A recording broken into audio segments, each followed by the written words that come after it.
Chapter 131. So then. Mama totally tried to hide the fact she was feeding the Meowth. Vicky. Mama pleaded, but Gram just hummed at me as she patted my hand urging me to go on. Mama totally made friends with Alola and Meowth, and after a few events I'll tell you about later, got permission to keep her.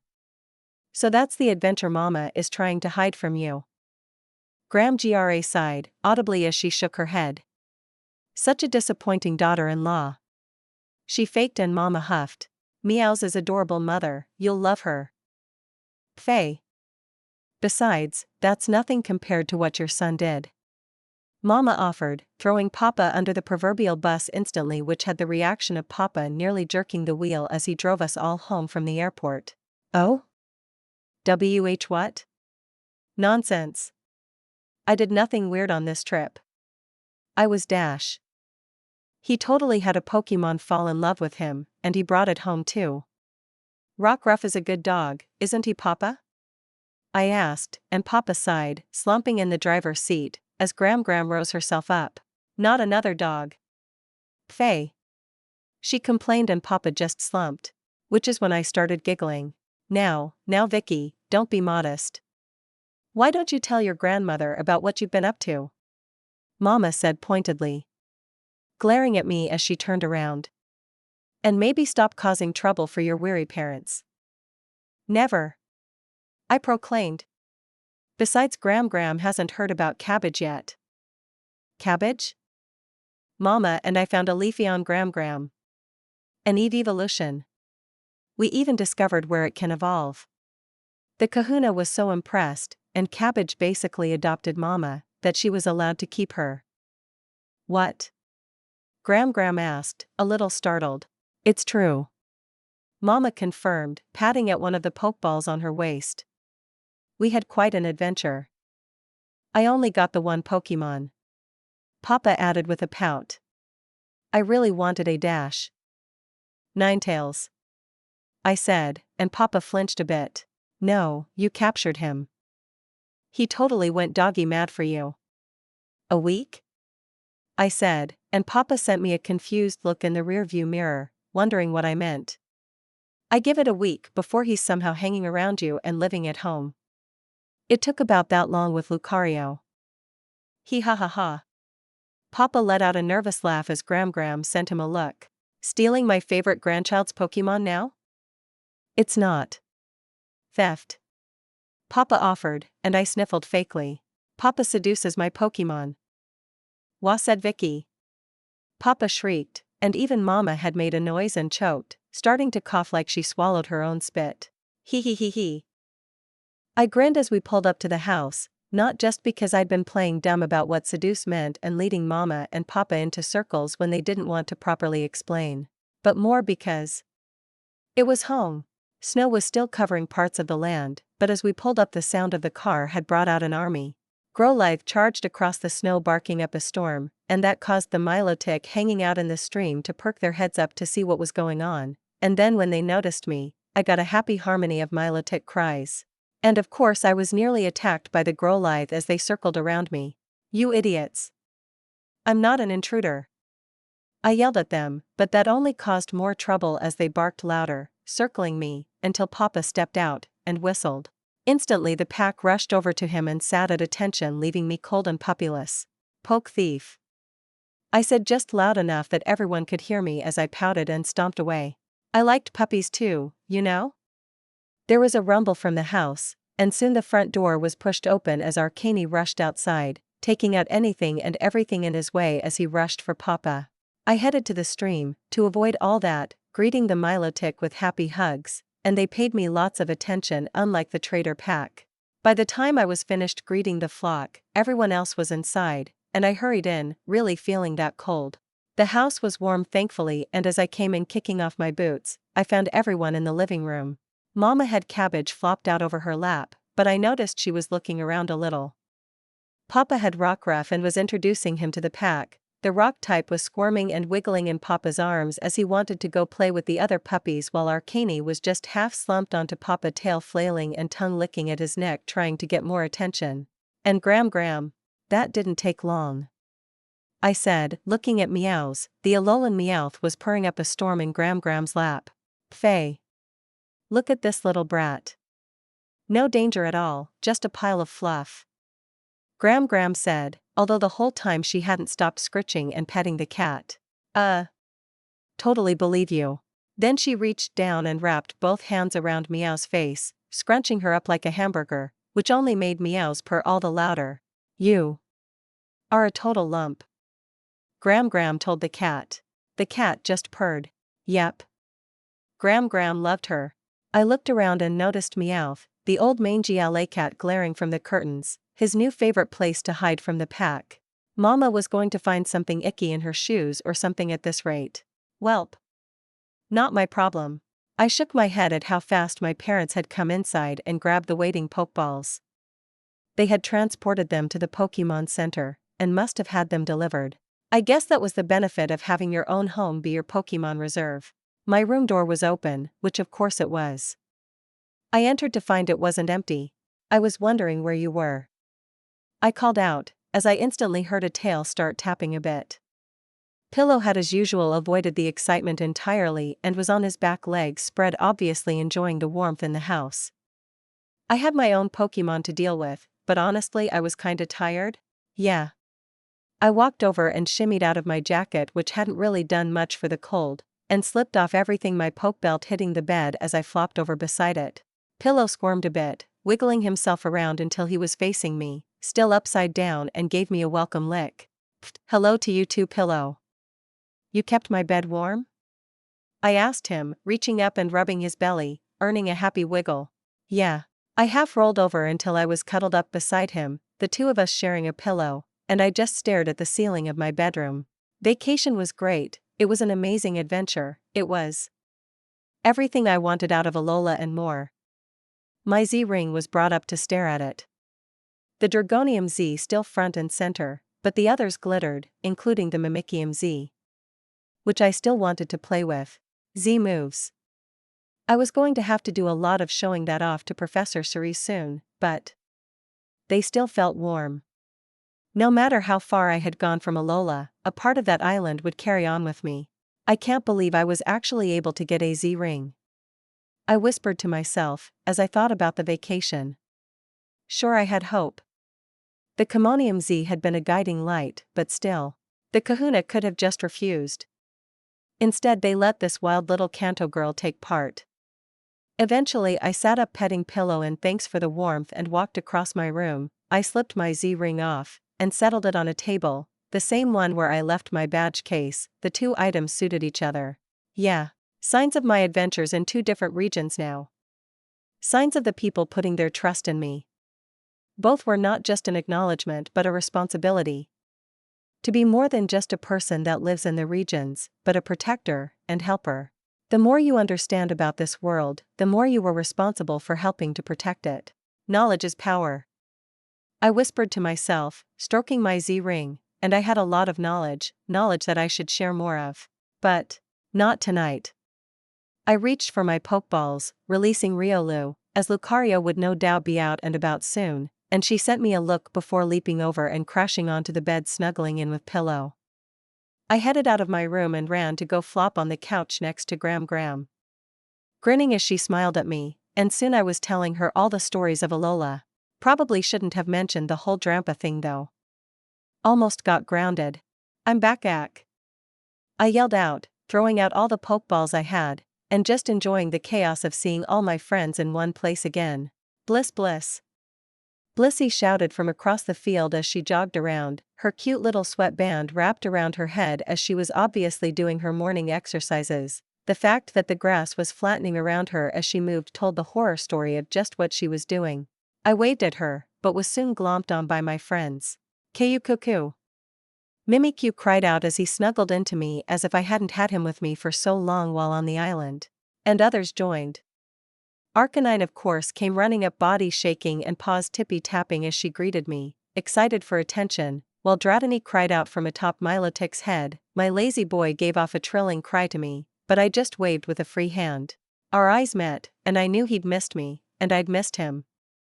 We'd hang out later. For now, time to settle everyone back in. Arcanine got an order to go follow Blissey, which she did, instantly rushing off to exercise. Now that I was telling her to do it, she wanted it even more. Dragonite was hanging out by the pool with Dratini and Milotic, and I walked through them, giggling as I noticed some of the gummy were hanging around Dragonite as well now. They all cheered as Brave returned, and soon an entire parade of giggling gummy were carrying Brave along with them. Cute. I'd have to stop in and see how the gummy cave was doing. I shifted and saw Jangmo looking a little pouty by himself, but as I watched he was actually huddling up cause it was cold. Come here, Jangmo. I called out, arms open, and he looked confused as he scurried over. I surprised him by picking him up and fitting him in my jacket, until his head was poking out the neck and he perked right up. Jang. Better? I asked, scratching his chin, earning a happy rumble. Me. Milo. My fishy-wishy was there, his big head leaning in, and I reached out and stroked his cheeks and left a big kiss on his nose. I'm home. Me. He cheered, and so I settled in with the dragon family. Blue Heart suddenly pulled himself out of the water, and flopped his chin down on the earth beside me, and I had to laugh as I reached out and rubbed his chilly nose. Hello to you too, my heart. He rumbled, pleased at the attention, and all was right? I was missing someone? Blissey was running with Arcanine. Milotic, Dratini, and Dragonite were here. Mimikyu, Blue Heart, and Jangmo were with me. Riolu was home with Lucario, being lazy. Jibble? Gib, the voice came from right next to me, and I nearly shrieked, only just keeping myself from jerking too much as that might instigate her bite reflex. I looked down.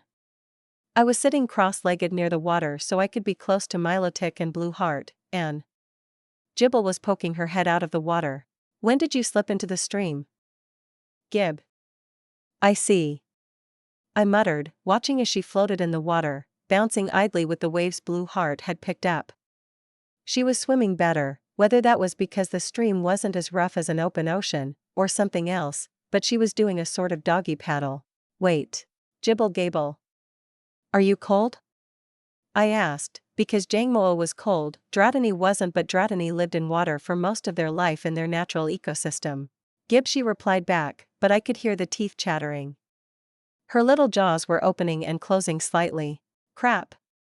I reached out and, even if the water was freezing, yanked her out, and rushed away. Arcanine.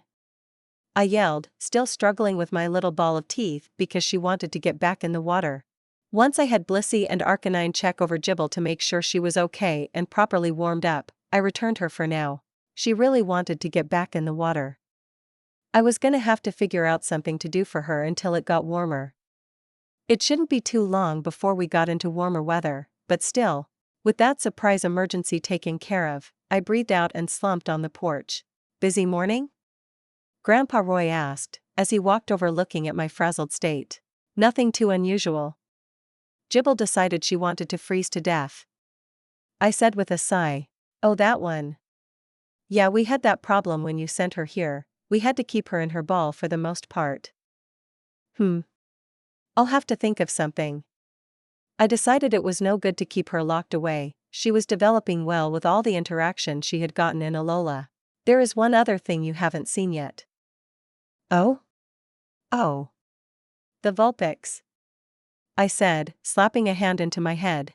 That's right. We got the cold room set up for them. Already? I asked, perking up. It had only been a few days. Haha. When you sent over the Vulpix, it was a priority for us to set up a spot for them where they could be more than comfortable, but try to retain their form. He sighed as he settled down on the porch beside me, giving Jangmo a look as he was still comfortably chilling in my coat. Even if it's only for one more generation before they shift, it'll be worth it. Well, about that, I said, then hesitated, looking around a bit. Grandpa Roy blinked at my sneaky ways and leaned in as I waved him closer. If I said we needed as many Everstones as we could get, before the news breaks that an Everstone held by a regional Pokemon will retain their regional form in their eggs, how many do you think we could buy up? Grandpa Roy sat back, looking me over as if searching for something in my face, before he nodded slowly. If I sent out a few of the family to different parts of Kanto to buy up some Everstones quietly. They aren't cheap, but they aren't that expensive right now. Mostly just used to keep children's Pokemon like Eevee from evolving. He explained, obviously running some math through his head. Are you sure? Yes, I said without hesitation. I don't have any proof of it yet, but it'll work. Then we'll need to buy some Everstones before they raise in price. Is that really it? He asked me, almost unsure. I remember when the family had a berserker, you know. He was an old cat, grumpy, but he didn't care much that his grandchildren were all normal Meowths, but... An Everstone? Yeah. That's all it takes. It keeps them from evolving, and changing regional forms, is just evolution in another way. He nodded, obviously distracted with what I just said, and I let him take his time. He watched out over the backyard of his home, watching my Pokemon run around and play. Then without a thought he reached over and dropped a hand heavily onto my head and rubbed my hair. Hey! You're a good kid, Vicky. He decided finally, a smile stretched across his lips. Why don't I show you where your Vulpix and Ninetales are at, then I'll figure out what we need to buy up some Everstones. Sure. I agreed and rose up holding Jangmo steady as he wiggled against me. He both wanted to run around and play and wanted to stay warm. Poor buddy. I followed Grandpa Roy out across the backyard, towards one of the back sections hidden by some trees. Instantly I noticed the difference. There was a concrete structure looking sort of like a squat bunker that seemed to lead down, and as he walked over, he waved me forward as he opened the large door, and I was blasted by even cooler air inside. Jong! Jangmo squealed and then he wiggled and fought his way free, jumping out of the bottom of my jacket and running away. Sorry. I called out after him, but shrugged at Grandpa Roy. Then I walked inside, and noticed that the door actually did have a sort of doggy door built into it. Brrr, I shivered cause it was seriously cold in here. Yeah, the whole place is designed to retain heat extremely well. The Ninetales went at it when we first showed it to him, and her. Him. I responded back as we walked down the ramp towards another door of all things. Him? Ninetales is a daddy. I confirmed, and then since I saw Grandpa Roy do it, I opened the next door, and another wave of even colder air hit me. The inside was like a winter wonderland, snow and ice covered nearly everything, and there were a couple of circular lights in the ceiling that seemed to be sun lights, giving the room plenty of light to see, along with some lights around the door I noticed so they could see even if it was dark. And inside, the Vulpix were playing. Ninetales sat in a pile of snow, nearly completely covered with a Vulpix standing on his back and head crying out to the roof while shooting powder snow in the air. Pfft, I snickered then laughed as Ninetales looked so done. Nine. He huffed, still slumped in the snow, sending me a look of a tired parent. I looked around. One Vulpix standing on his head. Another running around the edges, shooting powdered snow at the first one. Where are the others? I asked him, and he huffed, looked downwards, into the pile of snow he was covered in and blew. The snowflake storm erupted in front of him, and swiftly revealed the baby. I whispered, cooing. The little one was nuzzled up next to her papa's chest, in between his front paws, curled into a cute little snowball. She'd been napping. She blinked her big blue eyes open and then yawned widely, noticing me halfway through and then half startling before relaxing. Vul. She greeted me, and I smiled as she rose up and stretched, a bit, her little paws digging into the snow making little marks before patting over and looking me over. Hi, do you like your new home? Vul. She denied instantly, huffing, even puffing up a little. I pouted, that was not what I wanted. She huffed like a princess displeased with the service, and then looked around as if showing me everything then looking at me unhappy. But what about outside? Is that okay? We have a nice stream, right? I looked at them, looking at Ninetales who also looked a little grumpy. They haven't gone outside yet. Not since we made this for them. Grandpa Roy offered, patting his sides to keep warm. Why not? Is there something wrong? I asked them and Ninetales stood up, shaking off his daughter who rolled into the snow with a foxy giggle as he walked over and pawed at the door. I blinked at him. He blinked at me. You can go out, I offered, and he looked at me, and pawed the door. Oh. Right. I forgot. He's a himbo. I whispered to myself, remembering just what I was dealing with. An idiot. I walked over and pushed the flap in the door. Ninetales watched me. Then I let the flap go. Now you. He just blinked those pretty but completely empty eyes at me, as he reached over and pawed at the door. Arceus, he's so stupid. I moaned into the snow as I flopped completely over and cried into the powder. Chapter 132. Just get through. I grunted as I pushed. It was pointless though. I might be strong, but Ninetales was a pile of fluff and a very stubborn animal. Nithiathian. He yelled, all four of his paws pressing against the edges of the doggy door, and simply refusing utterly to even stick his head through. It's just a door. I grunted, but he yelled louder, and finally I realized this was pointless. I flopped back into the snow and ice, and just stared. He's so dumb. I wanted to cry. How could someone so pretty be so brain dead? Arcanine. A bark echoed out as Arcanine stuck her head through the doggy door, and I glared at her. Of course she had no issues. There isn't a battle, I told her, already knowing what she was so excited for. Her happy doggy smile faded and shifted into a pout as she pulled her head out of the doggy door. 9. I blinked in dumbfounded shock as Ninetales followed after Arcanine. That was it? He just needed to see Arcanine use the damn door?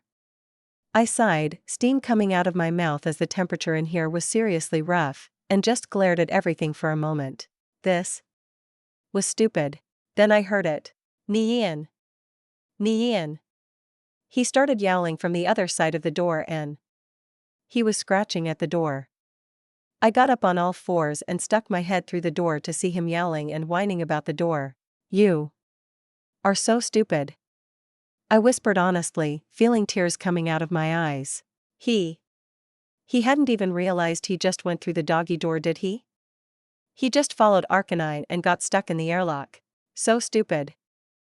Thankfully, with the solution in front of me, it hadn't taken long to get Arcanine to show the dumb fox how to use the doggy doors, and the Vulpix had proven to be not as stupid as their father. Sure, they hesitated, but that was more because of their father's reactions than because they were too stupid to realize what a door was. Finally, though all four of them were outside, the warmer weather while still cold felt better for me as well. Yeesh, it was cold in there, and then I watched as the two older Vulpix started prancing around to play, finding Gummy and, hey. No. I charged over, but it was too late. One of the Vulpix had seen a Gummy and after nosing it a bit and getting a happy greeting had tried to bite them. Vulp. She shrieked, gooily, mouth full of slime as Gummy cried out as well, blasting them with Dragon Pulse of all moves, that thankfully did nothing, and the woogling away. I scooped up the poor Vulpix, who was also very naughty, and hurried her to the stream so she could wash her mouth out. Now what have we learned? I asked her as she shrieked, mouth practically dripping goo out as I stuck her mouth into the water. Bub. That's what I thought, I said as with a bit of work I got her mouth cleaned out enough she wasn't screaming and set her down. Watching as she ran straight back to her father crying all the time. What a little drama queen. The other two were more cautious, but Arcanine was wagging her tail doggy laughing. You did the same thing, I reminded her, and she huffed and turned away. Well, she just licked the Gummy instead of taking a bite, but still. I hurried back to the Fox family and watched as they all took in the field. They must have seen it already, but with all the Pokemon here, it wasn't empty. Gummy woogling around. Milotic trilling greetings from the water, Blue Heart's eyes peeking out of the water watching me. I gave him a big smile, but I needed to figure this out first. Okay, so, please do not attack, or try to eat anyone else, I scolded, wagging a finger at the little Vulpix, who was huddled under her father and looked annoyed at me. 9. Don't give me that. You might be strong, but if you attack my friends, I'll whoop your ass, I told him without hesitation, and before he could think to say anything more, Arcanine gave a growl bark in her throat, and his ears shot up to look at her. She was with me on this one. Thanks, Arcanine, that's my girl. Good girl, I told her, and her tail started wagging a bit. Now, this whole place? You can go where you want inside the fence, I told him, and he blinked looking around. The bunker that you've been in? That's yours as well. It can be kept as cold as you want, but it'll be warm out here, okay? 9. He yelled happily and stood up, and walked over to Arcanine. I rolled my eyes looking at the 4 Vulpix. 3 Vulpix. 1 baby. 2 older sisters. Where is the other Vulpix? I caught 4 of them. I was wondering when you would notice. Grandpa Roy called out. He'd returned to the porch and was sitting down warming up with some tea that had been handed to him by Aunt Melissa. Grandpa Roy, where's the 4th Vulpix? I said, started to get a bit worried, and my voice definitely came out with a hint of a growl. He smiled, obviously not intimidated. My apologies, Vicky, I should have told you, Elizabeth has been taking the Vulpix into the house one at a time and well. He shrugged and waved me inside. I hurried in following his wave, to find Elizabeth. Honestly, as I slipped through the clan building, it didn't take me long as I heard giggling and cute noises. I gripped the sliding door where it was all coming from and opened it in a single move. Hee hee hee. Elizabeth giggled as the Vulpix pranced around on her bed. A big blue bow was wrapped behind her ears, and she was obviously enjoying the attention. Elizabeth stopped as Vulpix stuttered to a stop at my appearance, as I looked it over. Lots of cute poke accessories, bows, and ribbons, and all sorts of things. The sort of stuff you'd find in any Pokemon coordinator's pack. I felt my eyes narrow in utter and complete judgment, and Elizabeth had the grace to look away, her face getting a little red. It's not what you think. Stealing is bad, I said firmly, finger wagging, and Elizabeth slumped, before I nodded. But if she wants to stay with you, and play dress up. Ugh. If she wants to stay with you, that's something you'll have to run by her father. Wha? Wait. Vicky? You mean it? You aren't mad? Of course I'm mad. I told her firmly without any anger in my voice. But it's not like I can train and properly be there for 4 Vulpix. Baby is already going to take up most of my time. Baby?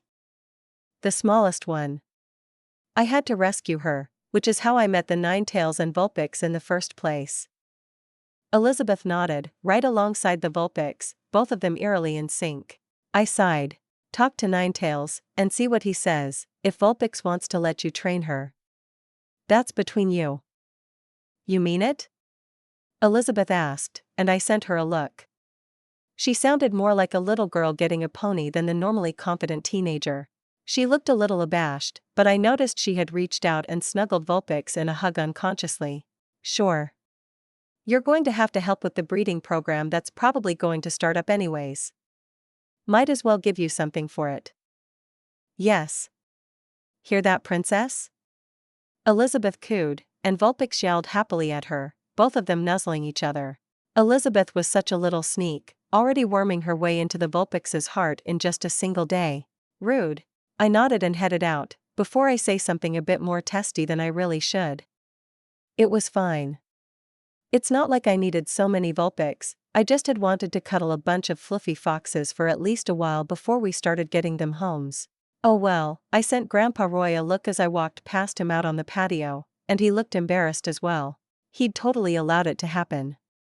Oh well, Princess, if that was her nickname, would be taken care of, and it's not like she was disappearing or something. Elizabeth still lived here. Before you run off. I heard you had another egg? Grandpa Roy called out, and I stopped and nodded. Don't forget to get it registered here in Kanto. I nodded, right, I had sort of done that last time, mostly because I just panicked and rushed to the Pokemon Center to get help. Getting back from the trip and I had so much on my plate, I guess that was normal, vacation over. Time to get back to work. Oh well, at least my job was playing with cute Pokemon. I patted my bag, where the egg was inside. I'd have to take it out more and give it more walkie time so it hatches sooner. I was excited for Dratini's little sibling. With my visit to the reserve all taken care of, I gathered a set of Pokemon and it was time to head home. Throwing out Arcanine's Pokeball, I climbed on, and off we went. Dragonite, Milotic, and Dratini were staying in the reserve. They were having cute family time, which left me with Arcanine as my transport. Well, and Blue Heart, but he was a lot slower when I just wanted to get home. He was on my belt, of course, no point in just leaving him behind. I still had Riolu's empty Pokeball, she was just at home with Lucario. Jibble was coming with me, it was easier to deal with her at home than it was at the reserve, and she was still in an interesting spot, where more interaction was important. Jangmo was coming mostly because he didn't have quite as many friends as the others, and then finally, while normally she was super useful at the reserve, Blissey was coming too. Brave was celebrating with all her gummy family, so I hadn't had the heart to break her from that, and to my amusement, Mimikyu had been pulled into helping Elizabeth with her Vulpix accessories. I'd see him soon, but he was quite content. Ninetales and the Vulpix were staying to help them get used to their new home. And so I was free to spend the rest of the day as I liked. Running across Kanto on Arcanine back thankfully wasn't that cold, as always fire types were awesome in winter. Looking behind me through my goggles, I could see the trail of melted snow left in our wake as Arcanine got out some of her zoom eyes. We ended up not going straight home, first I had some other things to do. Gram's house was as soothing as always as we pulled up, Arcanine panting but her paws were tippy-tapping as she wanted to take off full speed again. No, you know we can't go all out in the city, Officer Jenny will give us a ticket again. I reminded her, and she sent me a pitiful look. I was of course immune to her nonsense, and just returned her for now. If I didn't she was going to run off on her own. She would absolutely have ran off the moment my back was turned if I didn't. Gram. I've come to visit. I called out as I knocked on the door and entered, and I smiled as I could smell something yummy cooking, meaning my foot took me straight towards the kitchen. Oh, is that my granddaughter? Come to cause some sort of trouble no doubt. Gram called out, and I grinned like a feral cat as I poked my head into the kitchen, hiding my bag behind my back. Maybe. I confirmed, earning a narrowed eye look from my grandmother as she stood in front of a pot warming some sort of soup, by the looks of it. Alright, sit down, out with it. He. I got you a souvenir from Alola. I told her, and she instantly narrowed her eyes. If you caught a second dirty ugly Meowth in Alola, I don't want it. She said plainly, and I grinned even wider as I opened my bag, and then slowly brought out the package that was still wrapped up. Nope? I offered, and pushed the box towards her. She seemed to relax for a bit and walked over, putting her spoon down and then with a bit of work opening the package and gazing in. Faye. She released an outraged noise, and I broke, laughing and giggling as she grabbed the spoon and waved it at me. You get over here, you troublemaker. He. I laughed as I raced away, but thankfully Gram wasn't actually going to smack me with a spoon. Probably. My own grandchild. Bringing home one of those ugly things, and now this. Gram faux wailed and I laughed all the harder as I peeked my head back into the kitchen. I got something else for you. I offered, holding out a much smaller box I had found in another shop. What is it? Something you'll like. I assured her, and hurried over. She had, I noticed, already pulled the Alolan Persian ceramic out of the box and placed it down to look at it. She definitely didn't hate it. I placed another right next to it, and she looked at me. You didn't have to get two things. The first one was just a gag gift. I assured her, still snickering, as she reached over and pulled open the box. Oh. She gasped, much more pleased sounding, as she pulled out a little painting. It was a Litten napping against a pool of water, its tail half in the water, and a Magikarp nipping at the wiggling tail. What a fierce little look on this one. Gram said, sounding quite pleased as she looked at the small painting. Litten. They're like the Alolan Charmander, a Pokemon given out to new trainers there. Litten is a fire type that evolves into a fire and dark type. I've heard of them before, and seen pictures, but I think this is the best I've seen. She assured me, and I grinned, earning myself a big hug as I settled onto the kitchen table. Soup for lunch. By the time I was done hanging out with Gram I had to head home. Ivy and others that got souvenirs would have to wait another day. Riding home, the lights were on, and Papa's car was in the driveway. He wasn't back at work yet, so that didn't surprise me. I slipped inside, Arcanine coming right in with me, heading right for the water bowl that was jumbo dog-sized for Arcanie. And I stepped into a scene that made me huff. Mama and Papa were on the couch, watching some TV. Lucario sat beside them, helping Mama fold some laundry of all things, but it was Riolu sitting on Papa's lap to avoid the chores as she cheered at the show. It was some martial arts movie. I felt my eyes narrow more and more at the scene, Papa just waving at me, not catching the K's at all, until Lucario of all people huffed out a doggy laugh and waved at me to come over. Blinking in surprise I did that, and then to my surprise she scooted over and helped me settle in until I was resting with my head in her lap watching the show. Well, that was okay then. Rio. Shoo. Papa said, plopping a heavy hand on Riolu's head to quiet her as the martial artists were talking. Our eyes met, a glare passed between us. But we also turned and watched the movie. I hadn't seen this one. Lucario's paw patted my head and I soon relaxed into the couch. Bath time. Mama called out, the movie finished up, and Riolu and I groaned. But Mum. Bath. She demanded, pointedly as she lifted up the folded laundry. You too, Riolu. She ordered as the little brat had tried to sneak away. We both slumped. I didn't want to share a bath with Riolu. Our eyes met, and our thoughts were aligned. But we had no choice. It was with a thought I realized if I let Riolu get into the bathroom first, she'd take the nice comfy spot in the furrow. I raced up and over the couch, Riolu's howl right on my butt as I raced. I just needed to wash quickly, and I could have the comfy spot. I ripped open the bathroom door, just in time for Riolu's paws to slam into my side and then kick off, sending me sliding down the hallway further, and letting her enter first. You little. I grunted, feet scrambling on the floors for a moment and then rushing in. She was already washing up, and I growled, as I started disrobing. Gah. She was such a brat. I sat beside her and started scrubbing down, the two of us glaring the whole time, but suddenly I felt a shift behind me. Blissey. I looked up as Blissey walked right past us grabbing a washcloth to put on her head and just bouncing into the bath. Rio. Hey. You need to scrub first. I waved a brush at her, but she just sent me the most omnipotent look. As if scrubbed was beneath the body of a goddess. I pouted. Oh right, she had probably washed up after her morning exercise at the reserve, so she really was just enjoying the heat after being in a pokeball for most of the day. Still cheating. Rio. Lulu. Riolu agreed, wagging her brush at Blissey. Oh well. Nothing one could do in the face of divine mandates. I finished scrubbing down, and then realized if Blissey was here, I might as well add some company. Leaning back I reached for my poke belt, and poked a pokeball. Gib. Hey. There is no not outside. I yelped, nearly falling backwards as I rushed to pick up Jibble as she was well on her way to waddling outside. She had discovered, outside, had water. I feared for any door leading outside now. Here, we have some water inside that isn't freezing, Jibble gable. I assured her, carrying her over to the seat and taking a spot, and starting to scrub her down.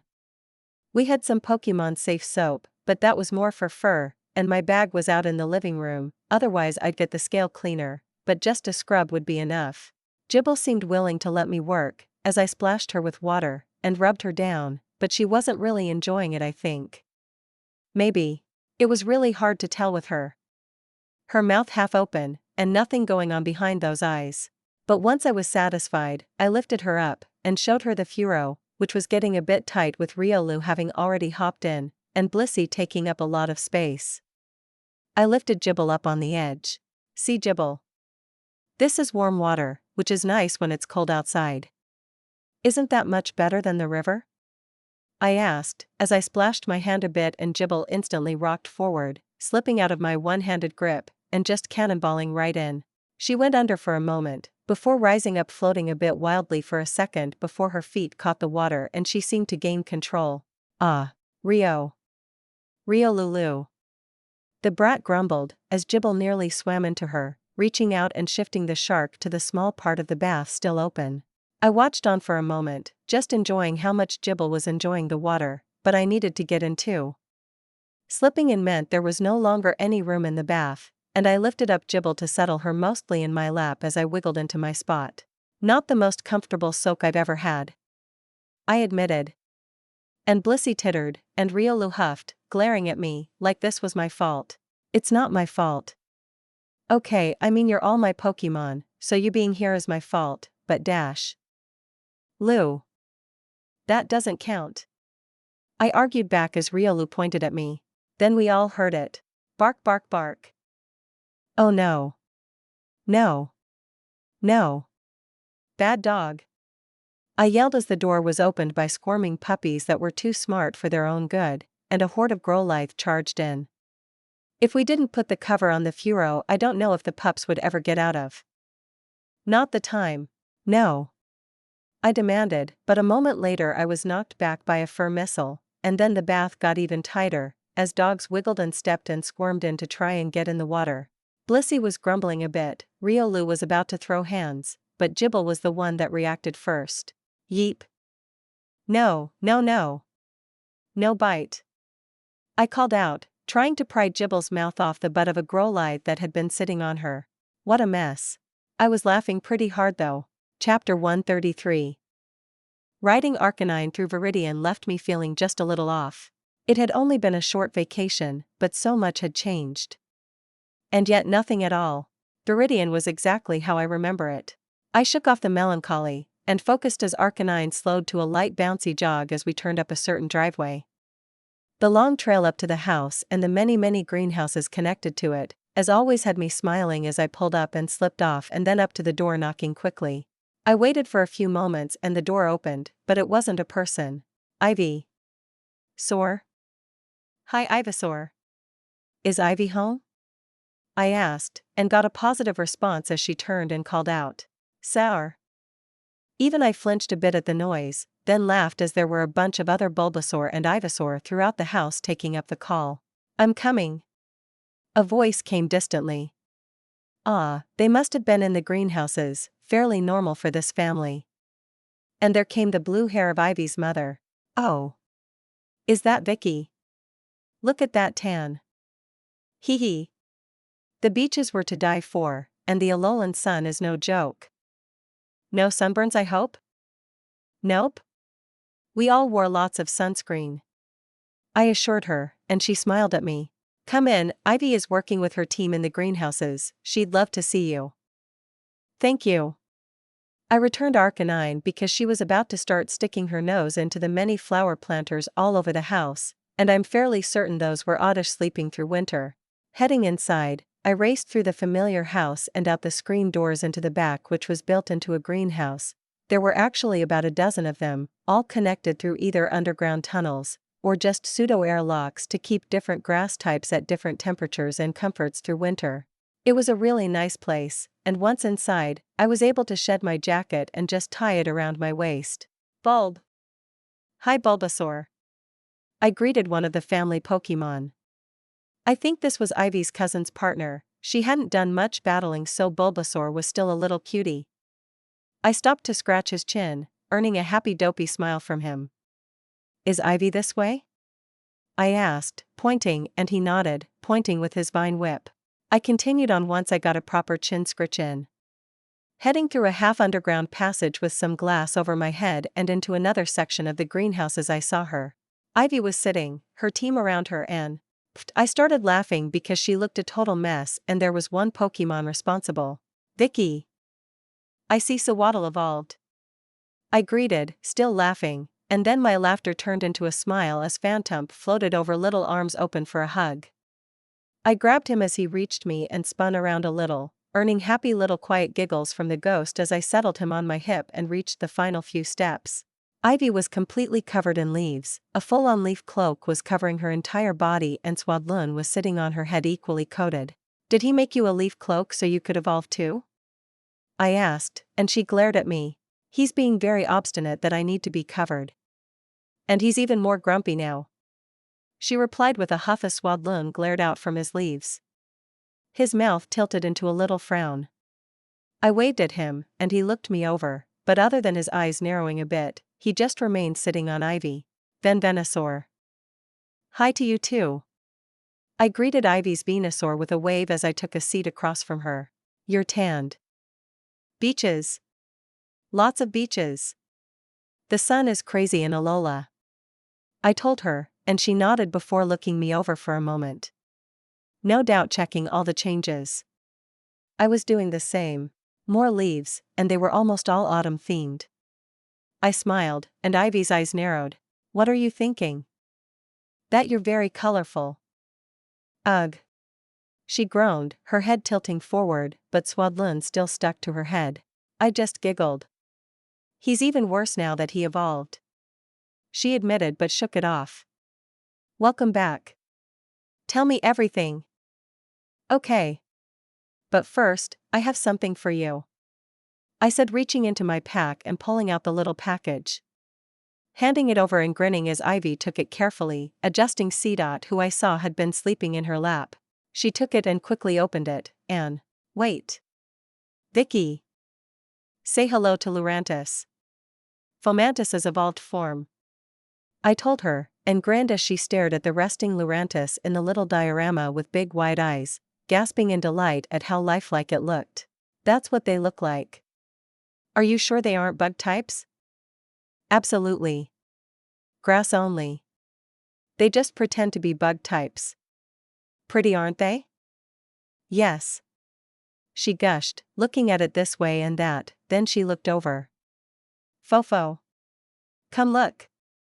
She called and I looked over to see the Fomantis cuddled up and napping, but one of them, the biggest in fact, blinked her eyes and rose up from the ground and waddled over.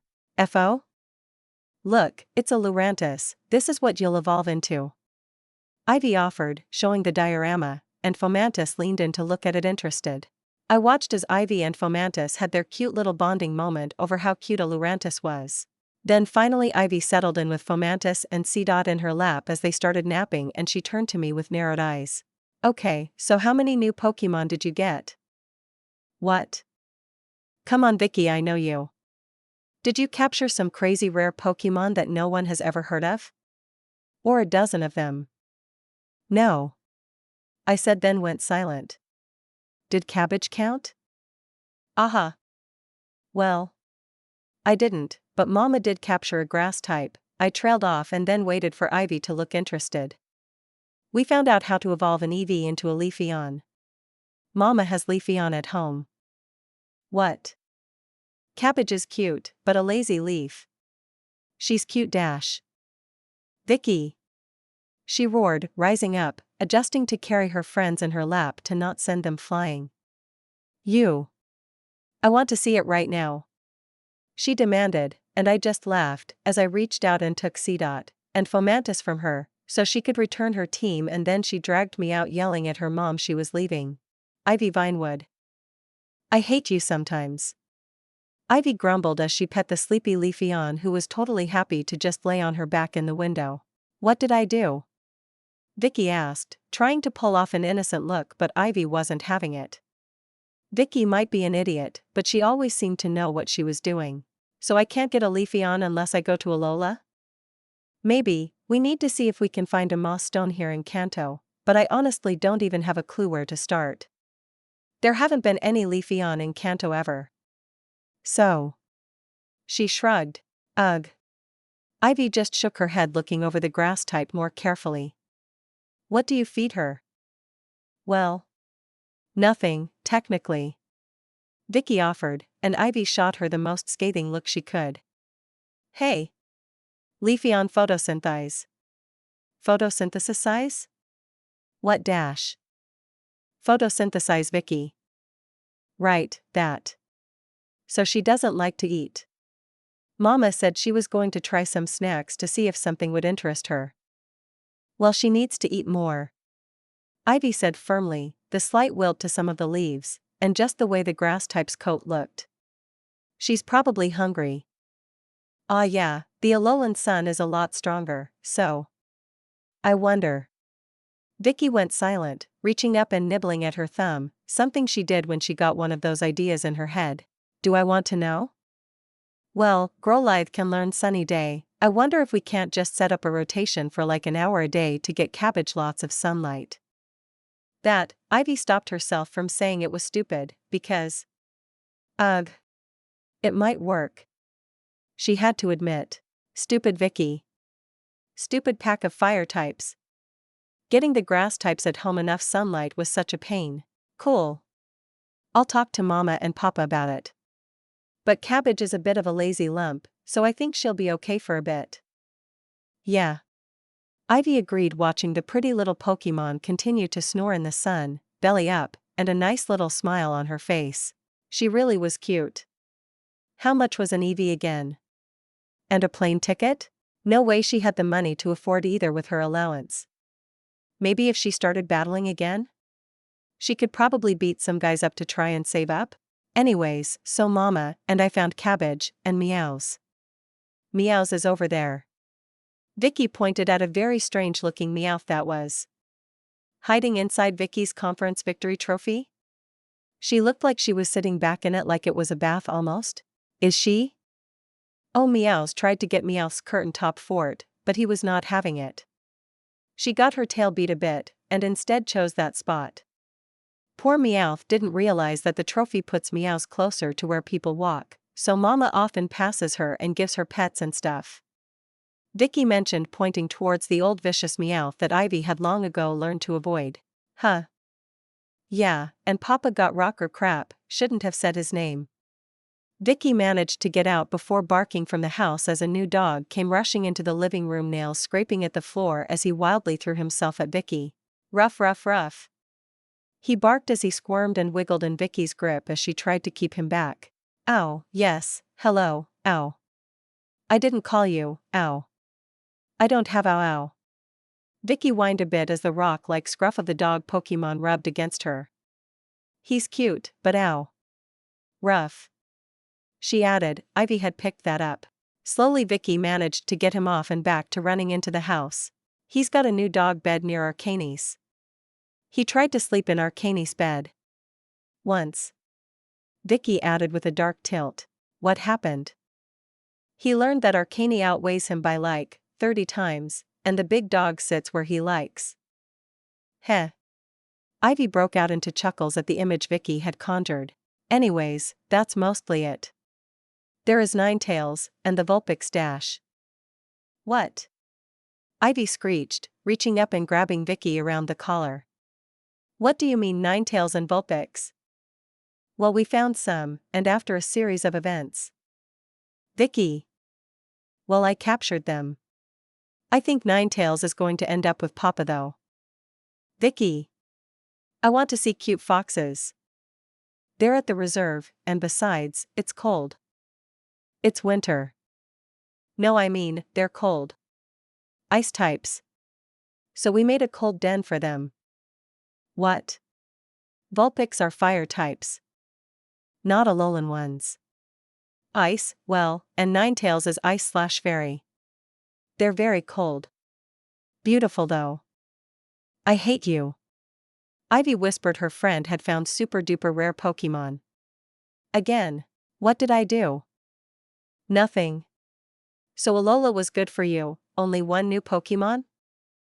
I wasn't really there to capture Pokemon, I was more focused on, Vicky said, looking at her wrist. Oh yeah, the weird watch thing. The watch thing? It's not a watch. It's a Z ring, and these are Z crystals. Vicky offered, pulling out one of the little crystals that were embedded into it. Ivy reached out, taking the little crystal, and looking at the symbol inside, and how it shined in the sun. Okay, what are they? How about I show you? Vicky offered with a sinister smile, and Ivy knew that look. Not interested in whatever crazy idea you have. Okay, fine, I won't challenge you to a battle. Come on, I'll show you. She offered, rising up and then heading outside. Ivy was not sure she wanted to know whatever crazy thing Vicky was going to do. Following the blonde terror, Ivy watched as Vicky fingered the pokeballs on her waist, before seemingly deciding. Okay, come on out, Jangmo. Vicky called out, and threw her pokeball. The dragon type hit the earth and looked around, then looked up at Vicky and barked happily at her. Ivy smiled as Vicky leaned down and Vicky rubbed at his head, scratching his scales like he was a dog instead of a baby dragon. Hello again, Jangmo. Ivy greeted, and the little dragon danced over to her and rubbed against her in greeting. Hey Jangmo, Ivy has never seen a Z move, want to show off a bit? Vicky asked, with a grin, and Jangmo stilled before springing up into the air like all 4 of his legs were little springs and then ran around wiggling and excited. A Z move? It's something special from Alola. Okay, let's aim for that rock over there, okay? We don't want to hit any trees, or Mama will kill us. Vicky explained and Jangmo nodded, running forward before skidding to a halt in the grass facing the rock. He turned to look back at Vicky, who was changing out the crystal in the Z-ring for another. Okay, buddy. You know what to do. Let's go. Vicky roared and then she started doing weird poses. Get ready. For the power of a strong bond. For the sign of our friendship. For the true power of a dragon to be revealed. Now. Vicky roared as she jerked her arms into a pair of claws almost meeting and then shot them wide. Whoa. Ivy stared as light and power flowed, jumping from Vicky into the little dragon, and then it roared. An attack shot out, but not one Ivy had ever seen. Power. She could feel it, like standing too close to a fire. She got the same feeling when she was near a hyperbeam. That sense in the air of power. And then a dragon appeared, as it roared and flapped, flying this way and that, and then smashing into the rock. And exploding. Ivy winced back, flinching as the explosion erupted, washing over them. Phew.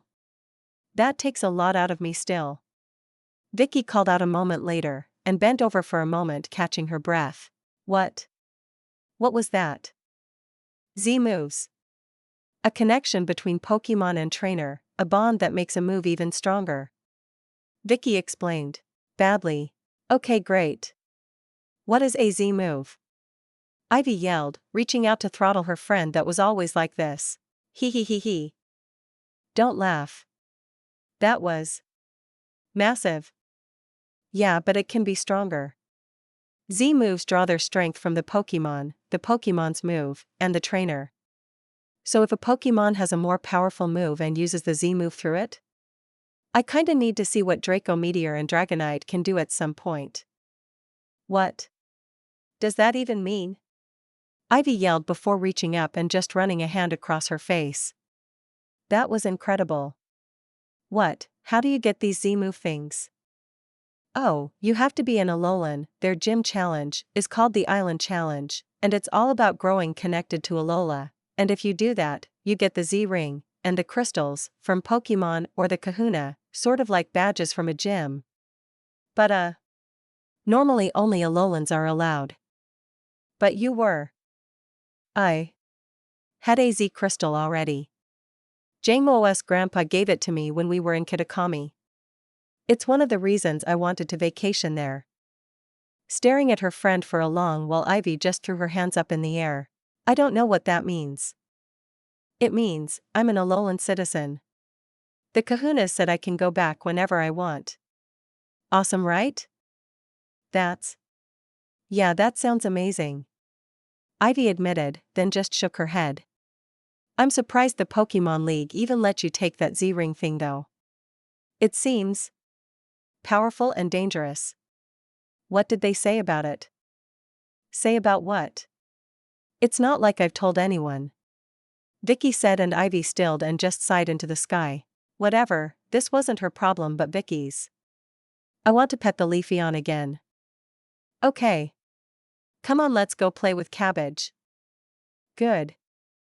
Ivy decided to ignore anything else weird that might happen today. I should tell you about my first island challenge. I had to save a Drampa, which is a dragon type that was rampaging. What? Yeah, it was great. It was a good thing they're nice to children cause his attacks were strong. What? Waving goodbye to Ivy, I don't know what her problem was, I turned back inside. I should contact Professor Seras soon, but I headed up to my room and flopped. I felt kinda lethargic since I got home. Rolling over, I found my TV remote and turned it on. Kanto News. Just home stuff. It felt weird to be home. Since I was just laying around, I tapped my Pokeballs and let most of my team out. Blue Heart was still too big for my room, but his Pokeball got lots of rubs. Bliss? Just some TV. Want to watch it with me? I asked, and for a second I was afraid Blissey was going to make me get up and run around and exercise, but instead she climbed up onto my bed and we both ended up sitting next to each other watching. Jangmo, not seeing cartoons, headed out of the room. Riolu was already off somewhere with Lucario, Arcanine slumped over on the floor with a big yawn, and Jibble waddled out. She was definitely heading for the bathroom. I just sighed. A little exploration was good for her. Plus I noticed Jangmo see her and follow after. Hopefully he'd keep her out of trouble. The TV show was the Battle Channel, so I turned it up. The ace trainers are preparing steadily for the mid-year tournaments, and I've heard nothing but good things from the gym leaders about this year's crop of new trainers. We are looking forward to a series of amazing battles this year. Yeah, but we haven't heard anything about the Elite Four challenge yet, which is odd. Wait, were they talking about? The mysterious conference champion this year. Victoria Ferrous certainly made a name for herself, but it's true we haven't heard anything.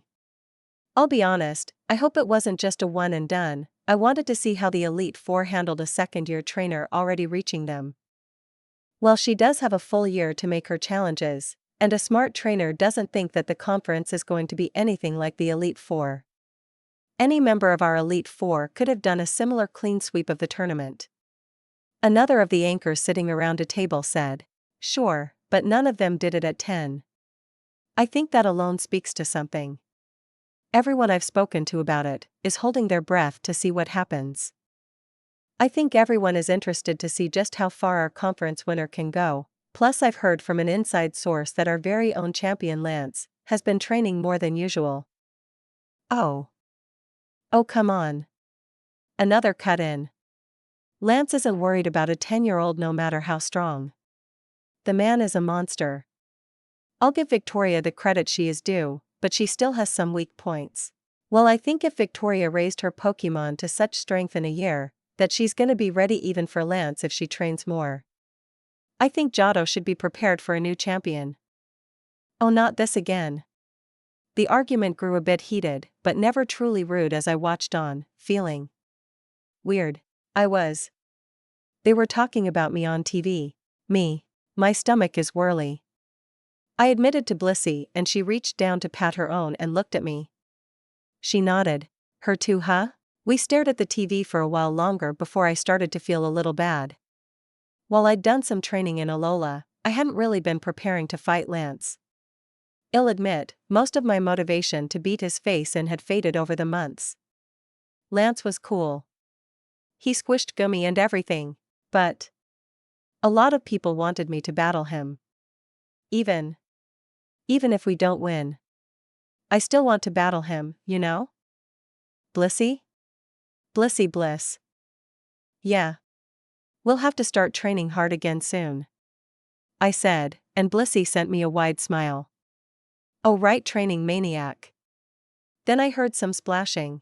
No, Jibble, not the toilet again. Chapter 134. Wool. The little fox howled at me as I raced away laughing. Getting everyone together for a training session the next morning had gone well. Arcanine especially had been super happy, and the baby team had shown amazing improvement. Dratini had impressed Milotic and Dragonite so much they were still praising him. But the explosions and damage had caused the newest Pokemon to wonder what was going on. I'd of course taken the opportunity to start a game of tag and now I had an adorable little fox chasing after me.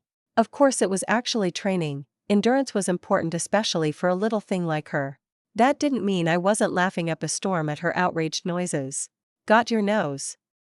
I called out again, wiggling my thumb, and that only made her yell louder and chase me harder. Good old got your nose, worked every time. Of course I hit a slightly muddy patch of ice runoff. I pinwheeled before slipping straight backwards and finding myself staring at the sky. Ow. Vol vol vol. She shrieked as I suddenly had a fluffy little fox jumping off my face to reach my hands and biting and gnawing at my fist. Thankfully she did understand play so it wasn't painful, so I released my fist and tapped her right on the nose. You got your nose back. Vulpix. She huffed, turning to glare at me with those blue eyes. Heh. I just smirked at her, her eyes narrowed and she charged in. I yelped, feeling fox teeth on my flesh for a moment before she danced away. My hand touched my nose where she had nipped me lightly and then she wagged her tongue at me through her mouth. You little brat. Gimme my nose back.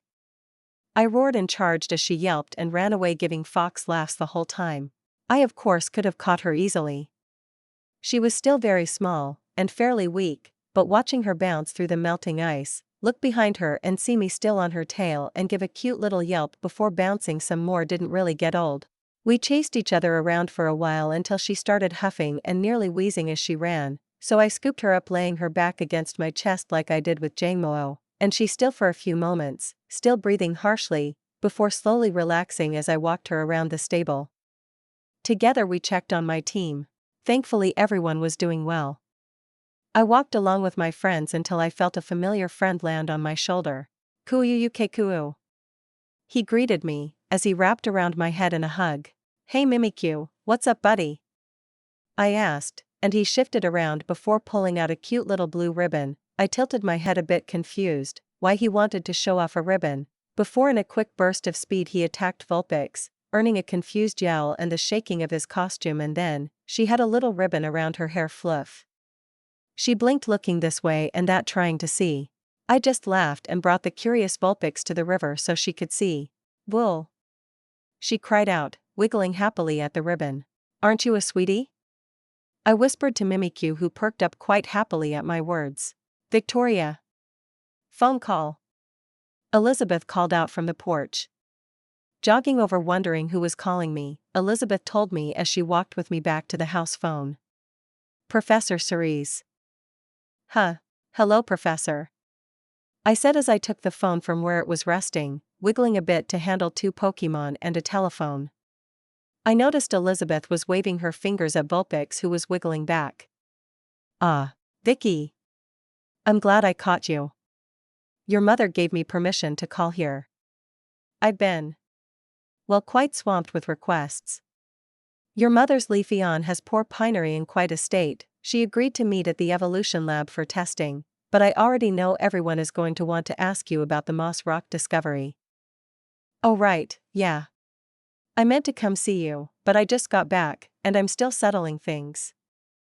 No, don't apologize, I'm intruding. I'm also getting desperate enough to call though. He admitted, probably only half joking. I giggled anyways. Okay. You said my mom is going to the evolution lab? She said she would be on her way, but to reach out to you and ask if you wanted to come today. Yeah, I do. I'll be there soon. Excellent. I'll talk to you soon. We bid our goodbyes and I took a moment.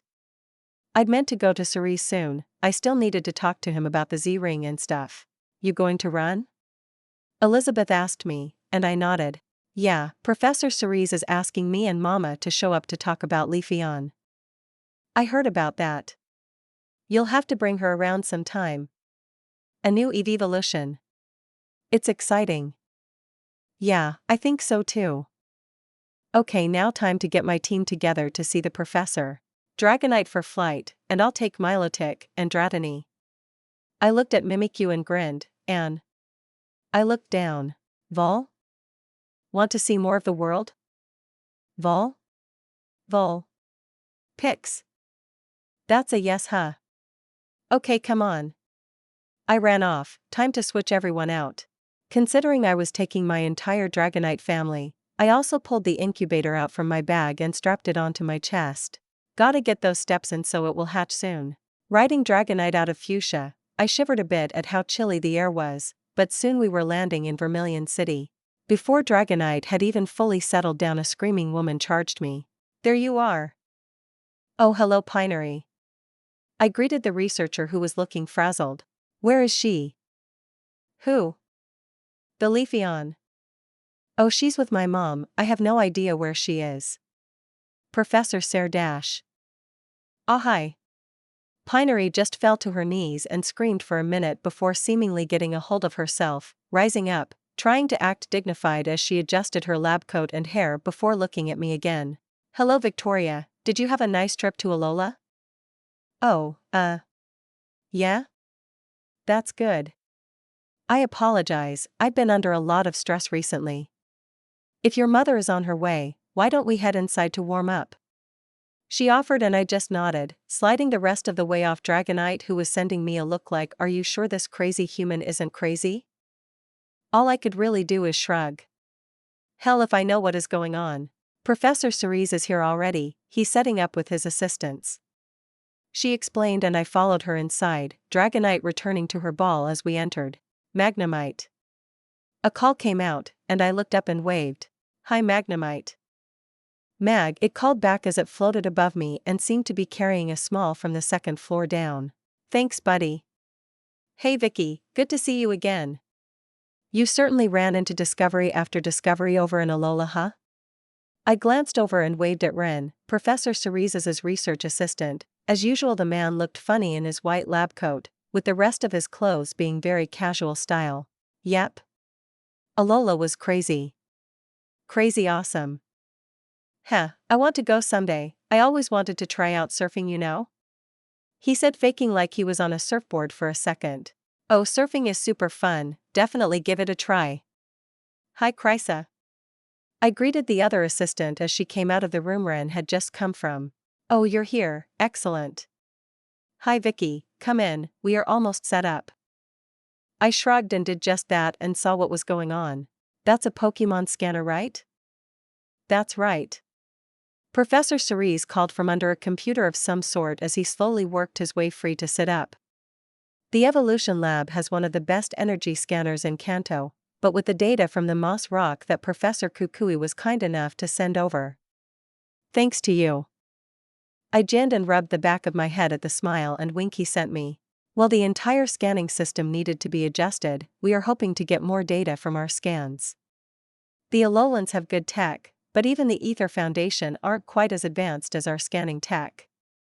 We hope scanning a Leafeon can get us more accurate energy readings to start developing what we need to track down more moss rocks. Which is where we come in. Ren called as he entered with another box and his Magnemite floating and humming cheerfully. We are doing some upgrades to the Evolution Lab. The entire league, Johto, and Kanto are going crazy for a new evolution. That's a massive money maker if we can find one. Well, I wouldn't even know where to start looking for a moss rock in Kanto, but I hope we find one. And an ice rock too. Ice rock? Ceres asked, and I nodded. Glacian is the counterpart to Leafeon. I think it needs an ice rock, similar to the moss rock. Ah, your hypothesis. Then again, you were right about the moss rock. And Umbreon, and Espeon. I reminded, but Ceres just sent me a smile that was a bit too amused. We are still doing the research, but the day and night cycle evolution concept is part of the process. He offered, and I just huffed at him. You think there will be an ice rock? Any details on why you believe that? Pinery asked from my side, and I grinned at the Glacian-haired woman. Eevee tend to have matching evolutions. At least according to my hypothesis. I added as Ceres was again looking at me, so I stuck my tongue out at him before continuing. The stone evolutions. Fire, water, and electricity. The day/night evolutions. Espeon and Umbreon. The rock, or maybe location, evolutions. Glacian, and Leafeon. And of course there is the odd one out. Sylveon. Dang it, Sliveon sort of ruined my fake hypothesis. Jolteon, Flareon, and Vaporeon sort of ruin your thesis, with the evolutions being matching pairs. Yeah. I guess it could be a triad instead, I muttered, if Sliveon actually fit into the Umbreon, Espeon triad as the friendship evolution, leaving Leaf, and Glacian as their own separate thing, it might work better. Write up a report on your hypothesis, and maybe we can get it published. Ceres offered as he rose out fully from under the computer. Ren, check that the hardware is reading. For now though, instead of hypotheses, let's make some real science and add some facts. The scanner should be ready now, we just need the Leafeon. There was a moment he looked around and realized someone was missing. Who isn't here? I'm sure Mama will get here soon. I offered, unconcerned. Well, until then, how about we go sit and we can get a first-hand account of finding the moss rock from you? He asked, and I blinked before shrugging. Sure. Mama. And Cabbage. I greeted. Mama had walked into the building looking a little confused, which made sense. The Eevee Evolution Lab was a big strange building. All glass and weird shapes. Oh, look at her. It's a Leafeon. Oh. Pinery instantly started losing it as Cabbage was laying completely sprawled in Mama's arms, like a well-cooked cabbage. Heh. Steamed cabbage more like. Well, someone is floppy. I muttered as I ran up and got a hug. You were right. Mama whispered. We got the Growlithe to use Sunny Day and Cabbage has been a happy camper ever since. I think we'll need to figure out something though, 'cause she's been trying to beg for treats, only to pass them off to the Growlithe for more sunlight time. Oh no. I whispered, then giggled because the Growlithe were absolutely susceptible to bribery. We'll need to talk to your father about it. But you all wanted Leafy on here for some scans? She asked, the crowd around us, and Professor Seras walked over. Haruka, nice to meet you in person for once. Please, let's show you where the scanner is. Seras offered, and Mama smiled and nodded, following, and I had to blink. I know my parents had spoken with Professor Seras before, of course, but they knew each other? I followed Pinery, rushing right up to see Cabbage, with a camera, and pictures were taken as Pinery asked all sorts of questions. It was kinda nice to just sit back and let Mama be the center of attention for a while. Cabbage got scanned, which was fairly easy. She just lay across the scanner, yawned and napped the whole time. While Mama answered questions, and lots of pictures, or other remarks were written down by Pinery or her assistants. It was kinda neat, because while a lot of things were obvious, it was the slow accumulation of knowledge. Pinery was asking questions not just about personality and care that we had discovered, but also moves, and a few questions that I recognized were about common grass-type abilities. I actually didn't know which one Cabbage had. I think they could get chlorophyll as their hidden. I don't remember what their normal one was, so I just stayed quiet. They could figure it out. Instead, I just watched and took it all in, and just kinda watched professionals do their professional stuff. In the end, considering everything, I pulled out my notes on my Pokédex, and started writing things down myself. No point in missing a good chance for interesting information. Thank you again, Haruka, for coming out here so suddenly. I know how getting back from a trip can take a few days, but it's fine. Mama offered with a smile. It's not so early, the jet lag is bothering me, and I know how important this data is. It is. Pinery said happily, her head buried in a tablet that she was tapping away on, looking over the scan data. So is it possible to make a Leafeon scanner? Or I guess a Moss Rock scanner? I asked, and Professor Seras just shrugged. Too early to tell yet. We'll need to input the data into the atmospheric trackers we have set up and see if we get any hits. I'll need to update the one in Viridian first. If it keeps giving us false positives on Leafeon, then we know we're on the right track. Cool. I said, because I didn't even know that was a thing. Then I realized something that had been bothering me. So when is the information going to get out? Emergency Pokédex update or something? I mean, we know how to evolve Leafeon now. Well.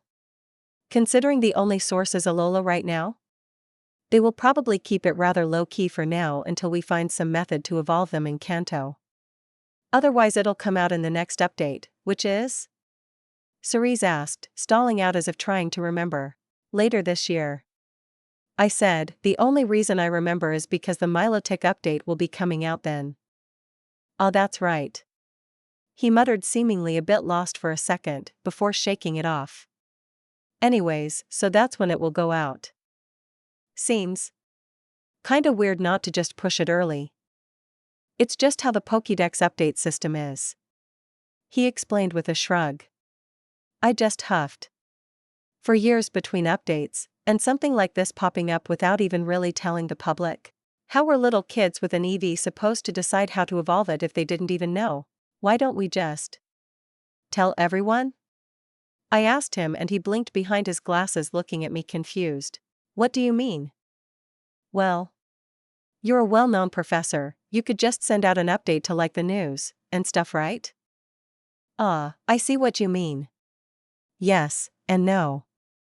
The league are the ones technically in charge of that. I could send it to the news networks, but they would send a verification to the league, and the league are sitting on it until the Pokédex update. They have to justify the taxes that go into the Pokédex upkeep after all. So why don't we just tell people anyways? We can sure. But it's hard to get a message like that out. No, it's not. I whispered. You just share the info in a format that is easily digestible and seen by lots of people. Social media told me that. You could completely restructure someone's beliefs in less than 24 hours if you spread the info in the right way. People were just kinda like that. We could just tell people how to evolve their EV. I said, after a while. The idea was annoying me. If we tell them about the day-night cycle and friendship evolution, we could get all the proof we need. Can't. Seras said seriously in response, even frowning a little. Victoria, while you might believe you are correct, and you might even be correct, we scientists have an obligation to only share truth with the people. If my lab sent out false information and it came out, my credentials and my lab would be ruined. I flinched a little at how serious the man was, as he spoke, but he eased back, returning to his rather kind normal speech after. Not that I disagree with you, or your mindset, but truth is more than just a single act. If you really want to tell the world, prove your hypothesis. He told me, holding out a hand towards me, putting the onus on me. How?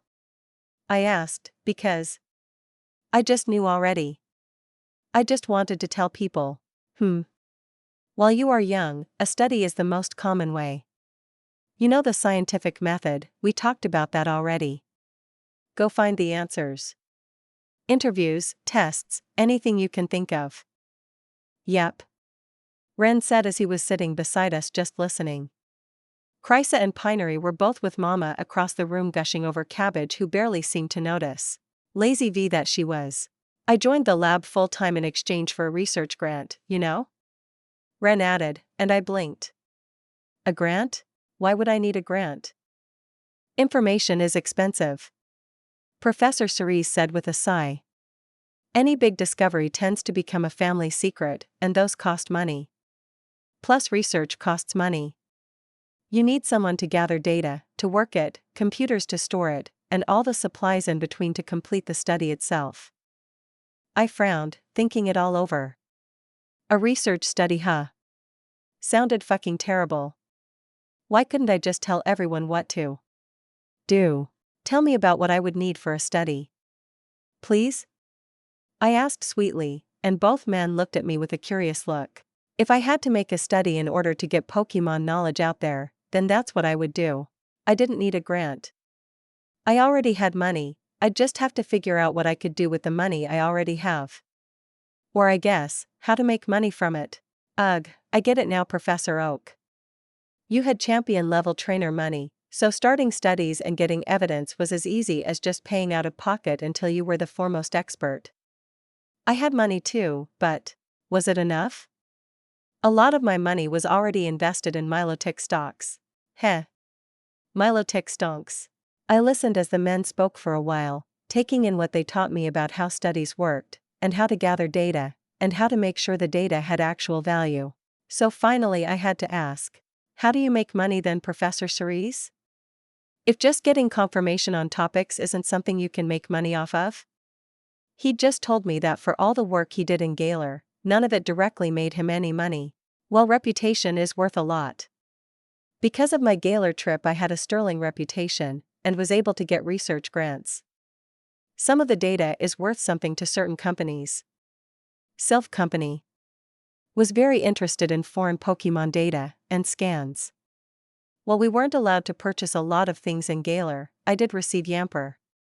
The man smirked a bit evilly as he leaned in. They used a Galar Pokeball. I swapped it out with Sylph Company. When I got back, earned a very large bonus for that. I see. I suppose if something was valuable to a company it would have some worth, but EV Evolutions wasn't exactly that sort of research. Then again, the EV Evolution Lab existed. And if a trainer came to you with valuable research information, would they earn something? I asked him, and he chuckled. I would share what I could with them, depending on how valuable the data is. Remember the Umbreon and Espion investigation on MT Moon? Those trainers earned a bit for the information they gave. I see. Hey Pinery! I called out as I jumped up and raced over. I had some ideas. Chapter 135. Alright. Let them have it, Jangmo. I roared, and already our training was showing. There was no need to call out the move. Jangmo charged in, claws scrambling on the battle square as he ran right up to the Charmeleon, and as the fire type ready to flamethrower, Jangmo's Dragon Pulse finished, he opened his mouth revealing the charged energy, and the two attacks slammed into each other. The explosion filled the arena with smoke, and I grinned as a familiar form came rolling out towards me. Jangmo was such a smarty, while he couldn't fully turn into a ball, he still had an armored back, so he curled up and just rolled along until he opened back up, slowing himself and once more returning to his battle stance. He was scratched up, the explosion and flame scorched him, but as the smoke cleared, Charmeleon was slumped on his back, his eyes swirling around. Nice. You did it, Jangmo. I called out, cheering as he looked back, his tail already starting to twitch into a wagging motion. Ugh. The trainer across from me groaned and fell to his knees as I defeated his last Pokemon. The trainer was new, a year younger than me, and I'd run across him while coming to the Fuchsia battle area to give my baby some more battle experience. I walked over, and Jangmo, seeing the battle ended, scrabbled on the floor as he rushed me and leapt right into my arms as I spun him around a bit before settling him in his favorite spot. You fought really well. Charmeleon is pretty strong. Not strong enough. I can't beat Koga. I can't even beat most of the casual trainers here. And you're Victoria. You won the conference, but I couldn't even. Hey, you did great. I argued, walking over and flopping down next to him cross-legged. Charmeleon is your starter, right? He's definitely the strongest on your team. Yeah. Well, let me be completely blunt. You've only known each other for a couple months. I pointed in his face as Jangmo wiggled in my lap as I scritched his belly. So? He's my starter. Yeah, and it's only been a couple months. I had Arcanine for years. Jangmo here defeated your Charmeleon dash. And your other crazy dragon types beat the rest of my team. Sure, but you aren't listening. All of my Pokemon? I've had them for a while. Jangmo is fairly new when compared to the team I took into the conference, but I've still been training him for 3 times as long as you have ever been a trainer. All the stuff I've learned over my first year? That's going into my little buddy here, and the others too. So. Just wait? What? Wait. Hell no. I argued, slapping a fist into my palm. Waiting is the wrong thing. You still have lots of time before you should be at the level ready for the conference. But that also means you have all that time to keep training, growing stronger and bonding with your friends. I pointed at Charmeleon's ball on his hip. I don't know what else to do. He grumbled petulantly. The 10-year-old was obviously frustrated. Which was fair. I hated losing too. Okay, so, what is your training like? Having any issues? We just train, I guess? We battle all the time. Okay. So how do you train? Battle? Right. That's not a bad thing, but only half the steps. Okay. I'll be the cool older mysterious trainer that dash. Mysterious? I know who you are though. Teaches the annoying and very stupid younger trainer that shouldn't argue with the kind senpai or else they might not get free advice. Right. Sorry, senpai. Good. Now, your Charmeleon? He's slow. No wait, don't respond, let me be very clear, he's very static, he doesn't move much. When he fires his flamethrower he sets himself in place, when he prepares attacks he sets his feet. So. He should move around more? Well yeah. A Pokemon that stands still is an easy target. Okay, quick training method for you? Get some rope, or string. Maybe wire, so it doesn't burn actually, and hang some rocks, or sticks from the string on a tree. Then tell him to use scratch or ember to keep hitting the stick. But make him move constantly. It'll give him something to aim for, and practice moving. That's Are you Sudash? Atatata. I interrupted his argument as I thrust a finger in his face. No arguing, take it or leave it. No, better yet, take the idea and improve it for yourself. That's how you need to think. It's not one step. It's constantly improving. Think of what your Pokemon needs next, and come up with a training method before it becomes an issue. I took a deep breath and nodded, proud of myself for my advice as I rose up. But that's it for me, I'm heading to the Pokemon Center. Wait. I need more advice. The trainer called out as he scrambled to his feet and followed, but I shook my head. Sorry. I really can't stay, besides. Finding out your own training methods is part of being a Pokemon trainer. You can do it. Wait, Miss Ferrous. Another voice called out, as some of the other trainers that had been watching approached. I would like to request a battle as well. Me too. Me too. Hey, stop pushing. I want to fight her. I watched the sudden chaos and swallowed and then did the smart thing. I ran for the Pokemon Center. The trainers sort of tried to follow but kept getting in each other's way as I made it in and ran to Nurse Joy. Can you look over my team, and maybe let me out the back door? I whispered, just in time for the 4 trainers to all follow me in quite loudly. Please remember this is a Pokemon Center. Nurse Joy barked out, instantly cutting through the complaints as all 4 of them went silent. Now. Please put your Pokeballs here. She told me and winked, and I relaxed. I handed them over, and watched as she ran them through the machine while the other trainers wandered off pouting. I'd escaped. But also, I had another reason for coming to the Pokemon Center. I waited until she handed me back my Pokeballs, to release one of them. Mimikyu hopped up onto my shoulder cheerfully, he'd done so well in his battle. Nurse Joy? I have a question. I have these posters you see? They were even made by Mimikyu. He's my little artist.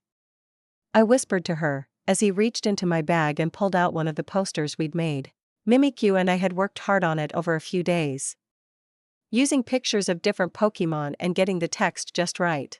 The Pokemon Center has some strict rules about what we allow to be put up. Nurse Joy responded hesitantly and I nodded. I know. But it's going to be months before the next Pokédex update, and I wanted to share with all the kids that have an EV about the new evolution method. I explained, opening up the poster to show it off. Along the top was evolution information and research, which had an EV resting on the letters. Mimikyu was so good at painting. It did kinda look like a Mimikyu, but that just made it cuter. Below it had the 3 stone evolutions, each of them resting since the knowledge was already gained. Then below that was a confirmation on Leafeon, with the information about the moss rock being discovered in Alola. Is that true? I have a Leafeon at home, and it was reproduced by a researcher in Alola. I confirmed at Nurse Joy's surprised question. Oh, how delightful, has it been examined? It has, Cabbage, Mama's Leafeon, was examined by Viridian City Nurse Joy. Tisk, that's why I didn't hear about it. That girl always takes too long to upload new information. She grumbled, and I had to hold back from laughing at the tone she spoke in. Oh. Viridian Nurse Joy might be in trouble. Shaking that off, I continued. So I want to post this at as many Pokemon centers that I can that might have trainers, or just young EV owners entering. 'Cause the information is important if their friend wants to evolve a certain way. And the rest of it? She mentioned, looking further down. The second half of the poster was. Well, it was under currently being researched. Espeon and Umbreon were properly pictured along with the fact no current proof of evolution method was there. But then below that was the reason I was doing this. Current theory, night and day evolution, along with strong friendship causes the differing evolutions. Espeon for day, and Umbreon for night. Nurse Joy spoke, reading the blurb. If any EV evolves into these Pokemon using this theory's information, please contact the hotline number. A hotline? I'm working with Professor Seras and Vermilion. It took like a week, but we set up a research call-in number. I'm trying to prove my theory about EV evolutions. And the last one? She glossed over the Glacian update, but that was fine. Even if the Glacian looked super cute from Mimikyu's drawing, there was a shadowy figure which I'd helped Mimikyu get as right as I could. Sylveon. The fairy type EV. I confirmed. The explanation was simple: train a few specific moves that EV developed fairly easily. Baby doll eyes, charm, focusing on those moves, to build up more fairy type energy so when they evolve naturally, it's into Sylveon. Nurse Joy read through the poster for a minute. Look at the work I had put in. You say you are working with Professor Seras? Yep. It was his idea that I should create a study to prove my theories. I considered doing something else, but what better way to get data than to go to the one place everyone goes? Plus, I wanted to share with everyone how to get a Leafeon before the Pokédex comes out. 'Cause that'll be forever. I suppose that's true. Alright, I'll allow you to put the poster up, but I'll be making sure the Pokémon Center isn't responsible for any complaints. That's fine. The number is right on the poster. I added, tapping it. Alright, you can put it up over there. She explained, pointing at a section of the windows that was blank. Thank you, Nurse Joy. I called out and raced over. With some tape and Mimikyu's help we had the post up, and looked at it. I nodded, and then turned back to her. Do you think other Pokémon centers will mind? I have like 10 posters.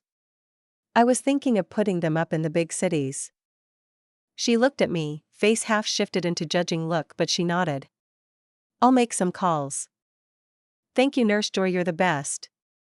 Okay, I'll fly around on Dragonite. Bye. Goodbye, Victoria. She called after me. KKQK. Yeah, I told you Nurse Joy was awesome. Everyone is tempted by new Pokemon knowledge. Adding in the Leafeon facts was important to be allowed to post it, I think. I explained and Mimikyu nodded as I released Dragonite, who stretched and looked at me. We need to go to Celadon next. Then all around Kanto, ready for a flight? Drag. She agreed cheerfully. It had been a while since we just flew around after all. Of course I was sure this would totally work and no trouble would ever come from it. I'm so smart. Nope, nothing yet. Sorry, Vicky. It's okay, Ren. It'll just take some time. I guess. It had been a few days and still no one had called the hotline. I guess I shouldn't just expect immediate evolutions across Kanto, but still. After saying goodbye I moved away and back outside. It was nice to be home. The whole house smelled like the curry Mama was making for lunch, and I really just wanted to stay inside and inhale the smell. But my Pokemon were doing some training outside. I grinned as I stepped out, and looked over my Pokemon. Riolu. Don't laze around. Rio. She grumbled at me. Looking up from where she was sitting as Mama Lucario was doing some practice movements. While she hadn't learned overly much from Louie, Riolu had been showing her some of the martial arts he had shown her. I'd left them to train, but now Riolu was lazing around. I scoffed, knowing what button to press. I guess Louie was wrong to offer you training then. Maybe I should call Kukui and have him tell Louie how little you care. Rio. Riolulu. She shouted, jumping to her feet and charging up to me to growl in my face. Oh, look at all this energy, surely that means you have time for training. I said, smiling into her glaring face. Lucario. Ryu. Riolu slumped as Lucario obviously berated her a bit. Heh. Come on, Riolu, let's do some flexible movement training. I want you jumping and throwing out vacuum waves while in the air from different positions. Let's not lock our feet to the ground, you know? Riolu. She nodded, and leapt in the air, arms gathering power, but she touched down again before she could fire. Gonna have to be faster. Let's see. Run around. Charge it up as you run, and then when you are ready jump and shoot. Rio. I relaxed as she picked it up quickly, and was even getting used to doing a faster charge in the air shot. I knew she'd done it before, but never as training. Nodding, I turned from her. Lucario was still slowly going through some forms that Riolu had learned, and I nodded, no point in disrupting that. Heading into the back I saw the rest of my adult team. Even Blue Heart was out, surrounding Blissey as she did an entire exercise routine, as the rest of the team followed along as best they could. The fact most of them were struggling was either a sign Blissey had gotten even better with gravity, or they had been slacking. Probably both. All right. I called out as I approached. My team perked up and Blissey nodded, showing she was done with their morning exercise. The fact she had still been working on them despite already being finished with their exercise. Blissey, you are kinda sadistic, you know? Okay, everyone. We've got some special helpers today. I called out and popped out a pokeball. Mimikyu popping out and greeting everyone as they all waved to greet him. Then another, and Ninetales appeared. He looked around in surprise at the new location. I'd already told him what we were doing, why was he looking surprised? Then Lucario walked up to join as well, waving at everyone. When we battle the Elite Four, these are the types we have to worry about. I explained, pointing at my friends. So we are going to do practice against Ice, Ghost, and Fighting type Pokemon. The goal isn't to just overwhelm them. I said pointedly, looking at Arcanine. Arc. She barked cheerfully despite just being worked over by Blissey. She looked excited for more. We're going to have lots of one-on-ones, where they use moves and techniques that are common to their type, and you need to adjust to their abilities. Mimikyu is going to appear and vanish, Lucario is going to get in close and show you what a proper fighting type can do, and Ninetales is going to show off ice-type attacks. Right? 9? He says yes. I said despite his head turning to the side looking confused. He was so dumb. Now if only I knew who was going to be the final Elite Four. Lance had sort of been taking over the spot, as the final member kept joining and then, well, not really managing it. I'd heard of 3 in the last 2 years, all of them ace trainers that just hadn't quite managed to keep up. I kinda suspected a familiar face would be taking the place though. Koga. I knew he was trying for the position, and when he did he would have it locked. The only question was, if he would actually take it before I did my Elite Four run. I shook it off. Even if he did, I had already battled his Pokemon. His poison types were something my team had practiced against heavily, but this? Ice, Ghost, and Fighting we weren't as familiar with. I might actually need to go face the Fighting gym in Saffron. I could see Sabrina again, instead of just phone calls, or random letters teleporting into my room. The fact Sabrina often dropped them right in front of me with "Boo" written on the envelope was just her sense of humor. CC? Lorelei opens with her dugong more often than not. She likes to set up the field.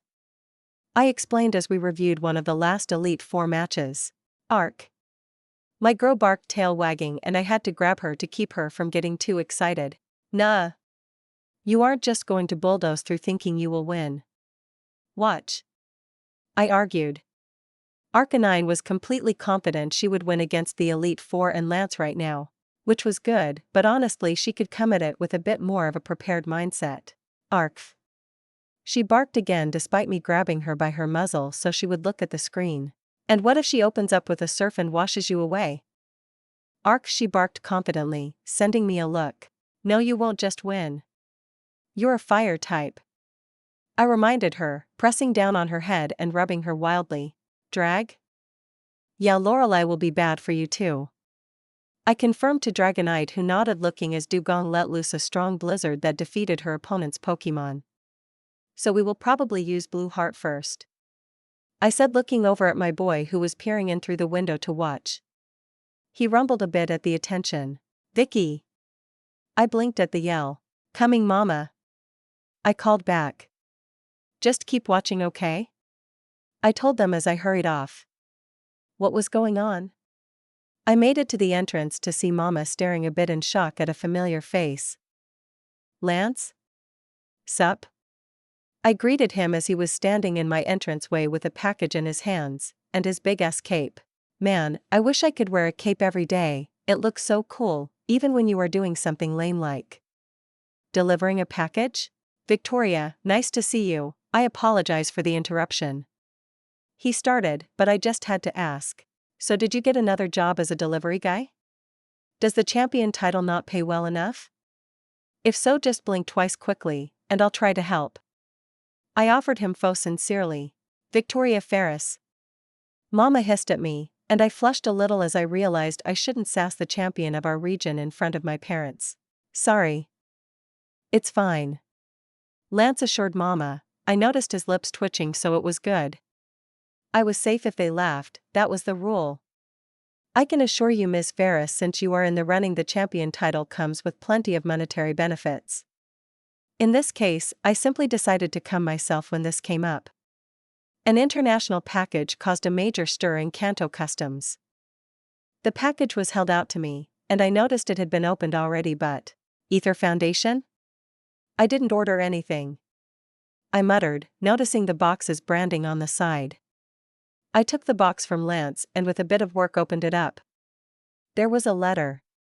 Also opened, which I sent Lance a look at, but what was more interesting was under the packaging meant to keep it safe was TMs? Quite a few of them, in fact. Lance explained while I was still confused. Mama made a noise. Oh, this was from Lizman, wasn't it? The president of the Ether Foundation was the sender, yes. Oh please, why don't you come in? Mama offered, instead of forcing him to stand in the doorway like a caped dragon? That euphemism was a bit of a stretch. Thank you. We shuffled into the kitchen, and soon were sitting around, so I asked the question. So why are you here, and why did the package sent to me get opened? And why did Lizman send me a bunch of TMs? I muttered, grabbing the letter that would probably answer the last question.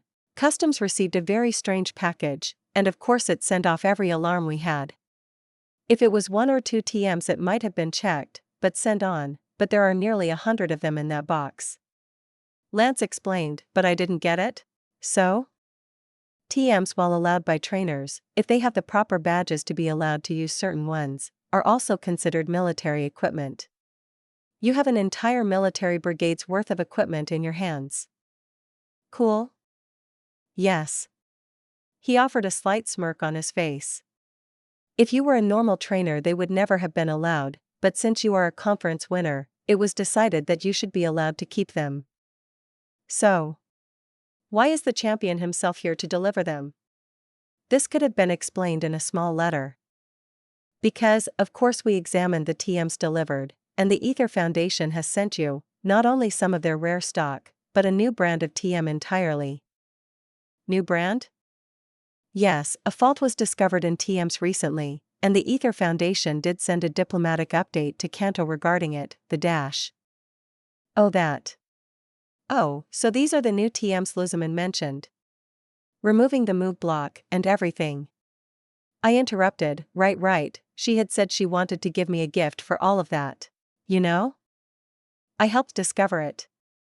Professor Kukui and I were working on Pokemon moves expressed differently by different Pokemon, like how Dragon Pulse has a few different forms, right? Ah, yes, I'm aware. It's an expression of a dragon's primary emotion. It reveals the dragon's spirit in how they express their draconic energy. Huh. I just taught my friends all the types, so they would be more versatile. Indeed. A wise method, and a great tactical flexibility, if reducing the mastery of a single type. We practice a lot with all of them. So the TMs? Mama interrupted, and Lance looked a little embarrassed. Hee dragon nerd got to nerd a little. Anyway, with the information we've been working on updating our own TM creation process, and frankly, if what Lizman's letter says is true, I apologize for reading it, as I said there was a lot of issues with customs. Then the association and many of the companies here in Kanto would like to examine them. Why? I pulled open the letter to start reading. You read this? It's all a lie. I have nothing to do with Gladion, Lizman is just trying to set us up. I argued instantly as Lance simply took in my response with a slow blink, then he smirked. Of course. I understand. You don't sound like you understand. I felt like I was shrieking because Lance had totally just sounded like I was lying. I hesitated after that, before calming down and fake coughing into my fist. Then I finished reading the letter and understood why the champion of Indigo was at my home. Ah, she made them reusable. These aren't just one-off TMs. Lizman did explain they were experimental, but the fact was, they could be used multiple times, like HMs. Correct. While Self Company. Has been experimenting with multi-use TMs. The development is expensive. So to hear a foreign company has completed the work cheaply enough to send them out of the country? I don't know. It feels like I'd be betraying Lizman if I did that. I whispered, before looking at Mama. We will consider it champion, but for now, I believe we will be keeping it in the family. I understand. I was asked to hand this card over. It's a Sylph company representative if you do decide to share them. With that, the discussion was over and Lance rose up, flashing his cape, which was cool. And then heading for the door. Lance. Yes? I'm training hard. So, you better be ready. I told him, and he half turned to give me a smug smirk. I assure you I will be more than ready for your challenge, Victoria. Cool. So who is the last Elite Four member? Are you still subbing, or? I'm afraid I can't confirm anything. Ah, come on. It's Koga, isn't it? I know he wants it. Lance. Hey. Don't just walk off all cool like. You jerk. Chapter 136. Well, ain't that something? Papa exclaimed as I showed him the box with the dozens of discs. It's really cool, a bit extra, but I think Lizman is kinda like that.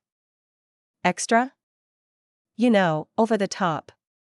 I explained, and Papa just nodded. Well, I guess it's as good an excuse as any. He muttered, and I blinked. An excuse? For what? You to get on with training. You have the Elite Four to fight soon, don't you? I mean, yeah, but I've been training. I've been getting back into the swing of things. You have, but what about your other Pokemon? I was visiting the other day to see Uncle Roy, and you were only focusing on your old team, right?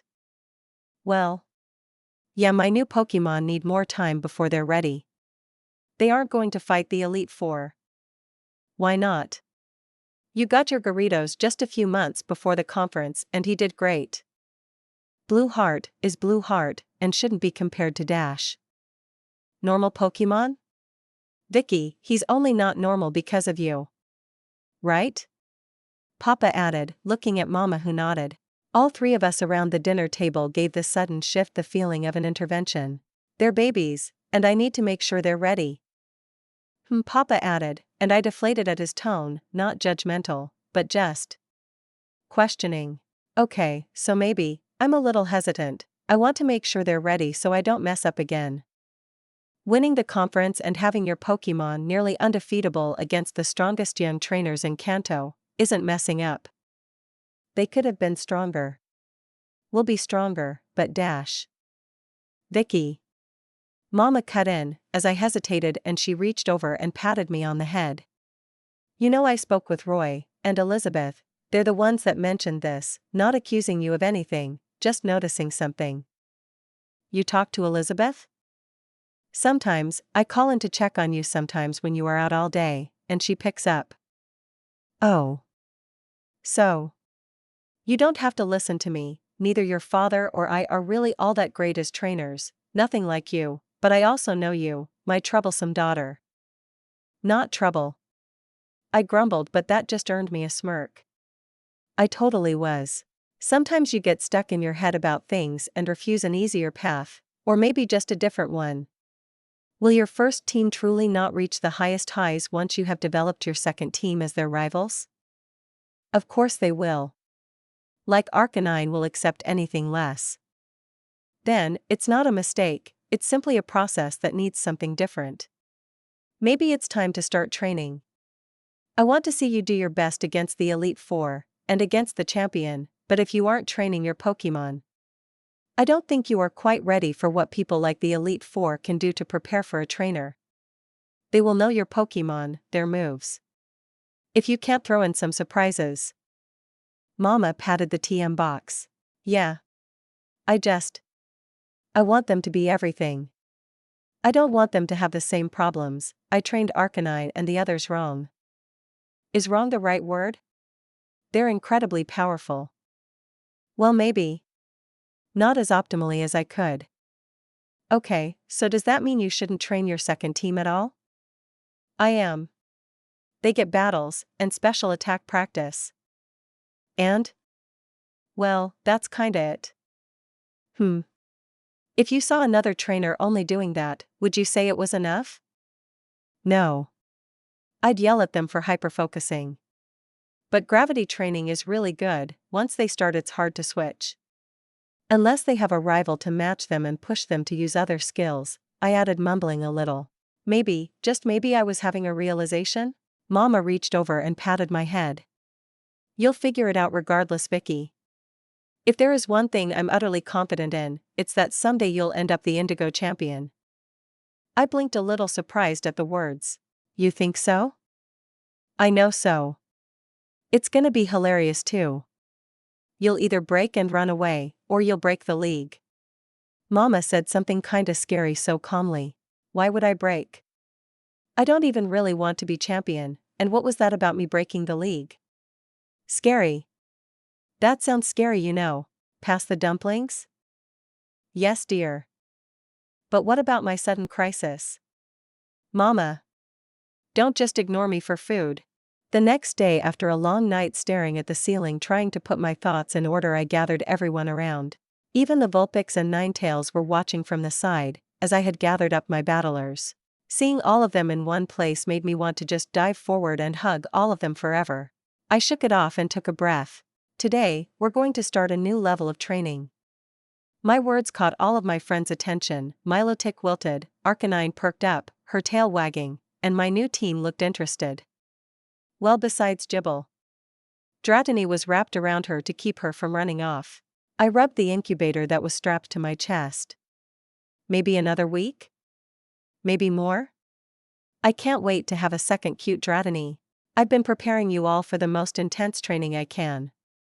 For my older team, you are preparing to fight the strongest trainers in Kanto. To fight the champion Lance and his dragons. Arc. No, not right now. It's months away. I said as Arcanine looked halfway ready to start running at Lance right now. Honestly. She whined a little as she calmed down. So, I'd been preparing the younger team to make up for some of the things I didn't know about with the older team. You've been pushing your energy, mastering a ranged move, and using it as your main focus. But you all know. Besides maybe Jibble anyways. Not sure how much she was picking up. That there is an even more intense training method in your future. This week, we are going to prepare you for it, and then next week, all the limits come off. Bliss. Blissey cheered before anyone else could, startling everyone as they looked at her as she bounced around. Blissey bliss. Bliss blissey. The way the baby team were starting to look a little startled at Blissey words. Nope, I'm sure she was just telling them they were going to have so much fun next week. Not that she was telling them she was going to crush and mold them as she pleased. Blissey was a good goddess after all. Right so. This week though, it's going to be different. Little team. Dratini, Gummy, Jangmo, Riolu, yes you too Riolu, you brat. Maybe Jibble.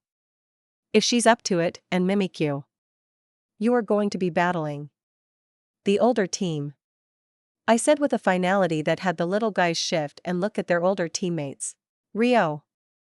Riolulu. Yes Riolu, even you. I sighed, as she looked outraged at what was about to happen. This week is going to solidify what we tried to learn at Clawmark Hill. You are going to be put up against Pokemon much stronger than you, and you have to try and defeat them. Jang? Jangmo Jang? It's not about winning Jangmo, remember what I said at Clawmark. You are going to struggle and face stronger Pokemon than you in the future too, so learning what you can to overcome that gap is what we are practicing this week. Before we supercharge your training to bring you all to the next level. Goo. Goomy. I looked at Brave, the only one of the baby team that didn't have any hesitation. She was ready. Okay, Arcanine, since you are too excited to wait, you are up first. I'll be calling out commands for Dratini, so just do what you think is best. No, actually don't do that. Don't go overboard. Arc. She barked back. Okay well, we'll see if she actually listened to me there. Teeny? Yep, you first. Alright everyone, move to the side, and let's get everything start. Blissey, you know what to do, watch, and get ready for your fight. It's going to be back to back, and we aren't stopping until lunch. I finished grimly, and the babies all wilted. Besides Gummy. She was ready for action. My little team. They tried. The first few losses were the start of the decline. By the time it was their third run through, I saw them start to lose heart. Well, other than Gummy, she was just ready to bust her face into Arcanine at the start of any battle. So I had to motivate my team. You can do it, I said, confidently as Dratini was pouting at me. Even my jolly little noodle was huffy at losing. Teeny. You haven't lost, Dratini, only if you give up do you lose. Dratini. He said flatly at me, and I had to resist laughing. That would defeat my point, but yeah. How about we try something new? We can work on adjusting for the attacks, and dash. Teeny. He huffed at me, pouting. Vulpix. I blinked and so did he as we both turned to see Vulpix standing beside me and puffing herself up. You want to fight? I considered it. She was totally not ready, but maybe that was what the baby team needed. Okay, Vulpix, let's battle. I confirmed, and she nodded, rushing over to where the others started and yowling at Arcanine. She was tiny in comparison. Arcanine could smush the little fox with just one paw. Yet she yelled up at Arcanine demanding a battle. Begin. I called out. Vulpix, powder snow. Blot out the area, try to hide. Vuuel. She called out, as the snow shot out, mostly just sort of splattering across Arcanine's face for a moment. I even caught Arcanine licking her gels of the snow. Silly girl. Now dodge away. You can do it, I called, and I noticed the rest of the baby team were all sort of just half-heartedly watching. I needed. Vulpix. Turn and attack now. I called out. Arcanine had moved, and she was coming up right behind Vulpix blisteringly fast. So Vulpix did as commanded, turning and firing a second powder snow right into Arcanine's open mouth as she came in for a bite. There was a choking noise as Arcanine gagged, her mouth filling with snow as Vulpix blasted her. Then everything stilled. Vulpix was tired. Her little chest was breathing heavily, 2 moves, and running around was a lot for her. But it was good for her too. Arcanine blinked, working her mouth as she tried to get the ice and snow out. She turned and I winced as Vulpix was enveloped by a weak flamethrower. It flowed out, burning away the ice and over Vulpix. Then a moment after it was over, Vulpix stood there now covered in soot, and she gave a little cough as smoke escaped her mouth and she fell over. Heh. I resisted the urge to laugh because she had rolled over entirely still stiff-legged, and now her legs were up in the air.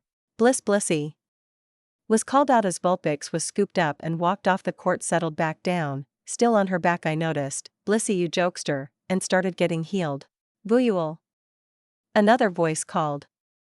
One of the older Vulpix sisters? Arc. I guess we were doing an intermission then? I really don't know how this happened, I whispered, staring at the 4 foxes. All of them covered in soot, their legs shooting straight into the air as Blissey healed over them. Even Ninetails was right next to his kids and was sooty and knocked out. They had all come to challenge Arcanine after, although I wasn't sure if Ninetails understood what was happening. I shrugged. Whatever. I pulled out my camera and snapped a picture. Sometimes you just had to take what happened as a fun experience. It had done something though. Dratini crawled back out onto the field and whistled at Arcanine. I guess seeing even the little Vulpix battle had given him a bit more battle spirit. I'd take it. Even if he was soon hauled over and healed up by Blissey as well. Battle, heal, repeat. Go. Teeny. Drag Dragonite. The two faced each other down, mother and son, and Dragonite understood well her role. Draw.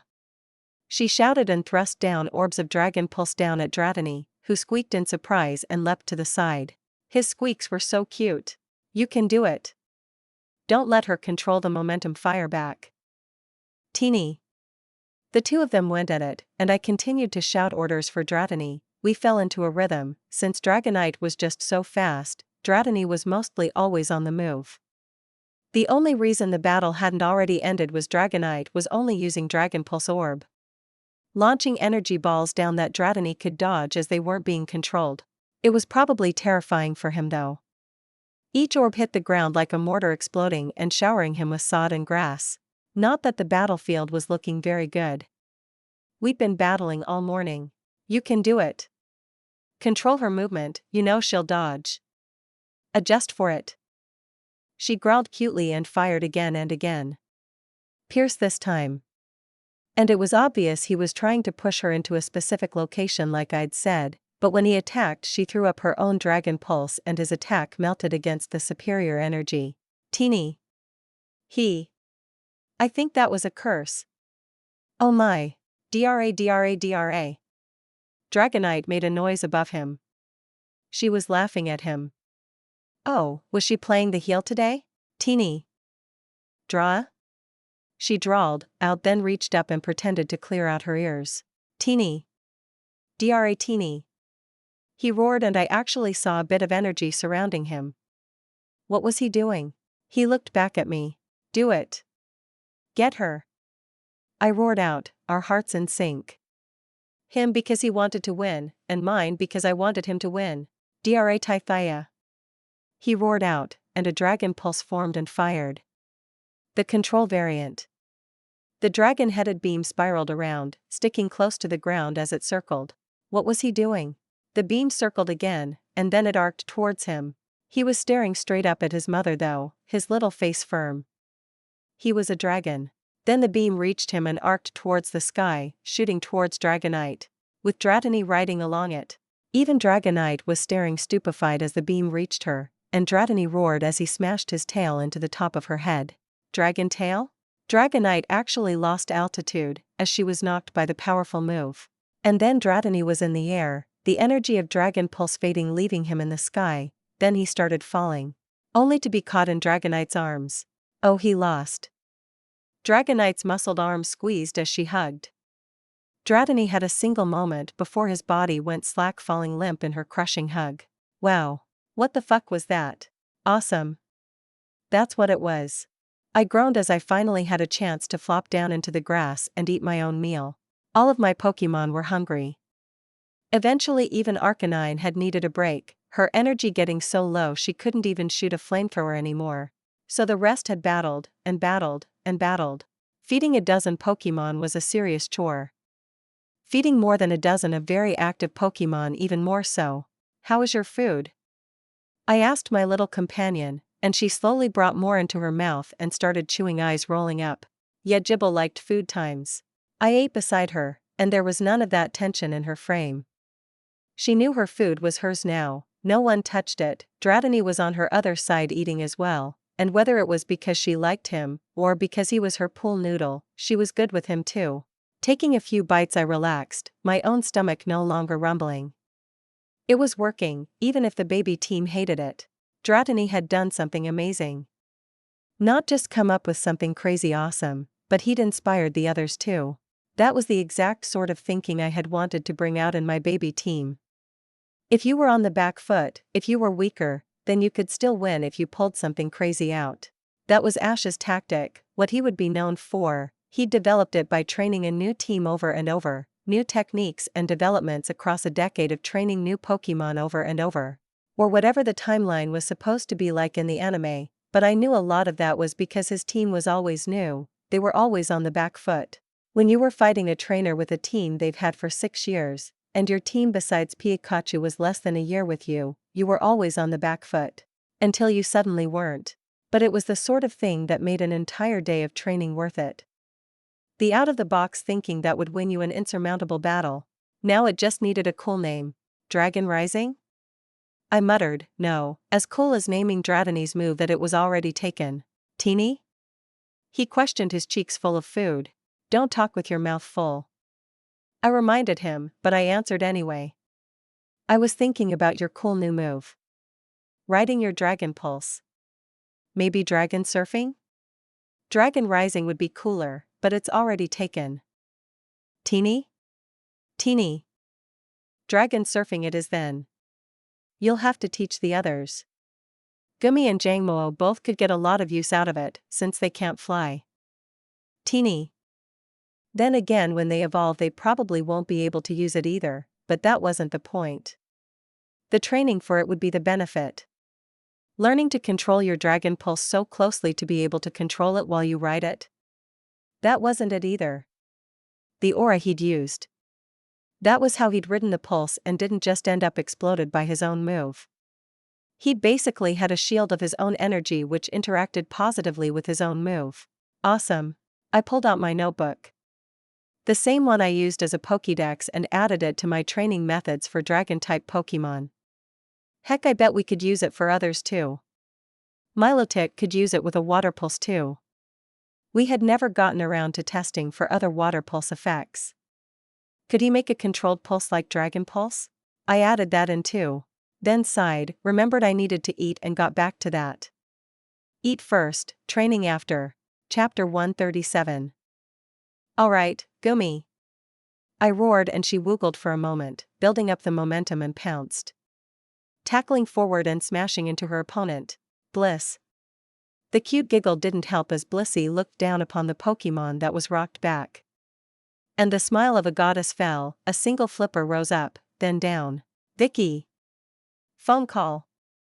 The flipper stopped and Gummy was completely still for a moment facing it before she basically went completely flat, nearly all the tension in her little body gone.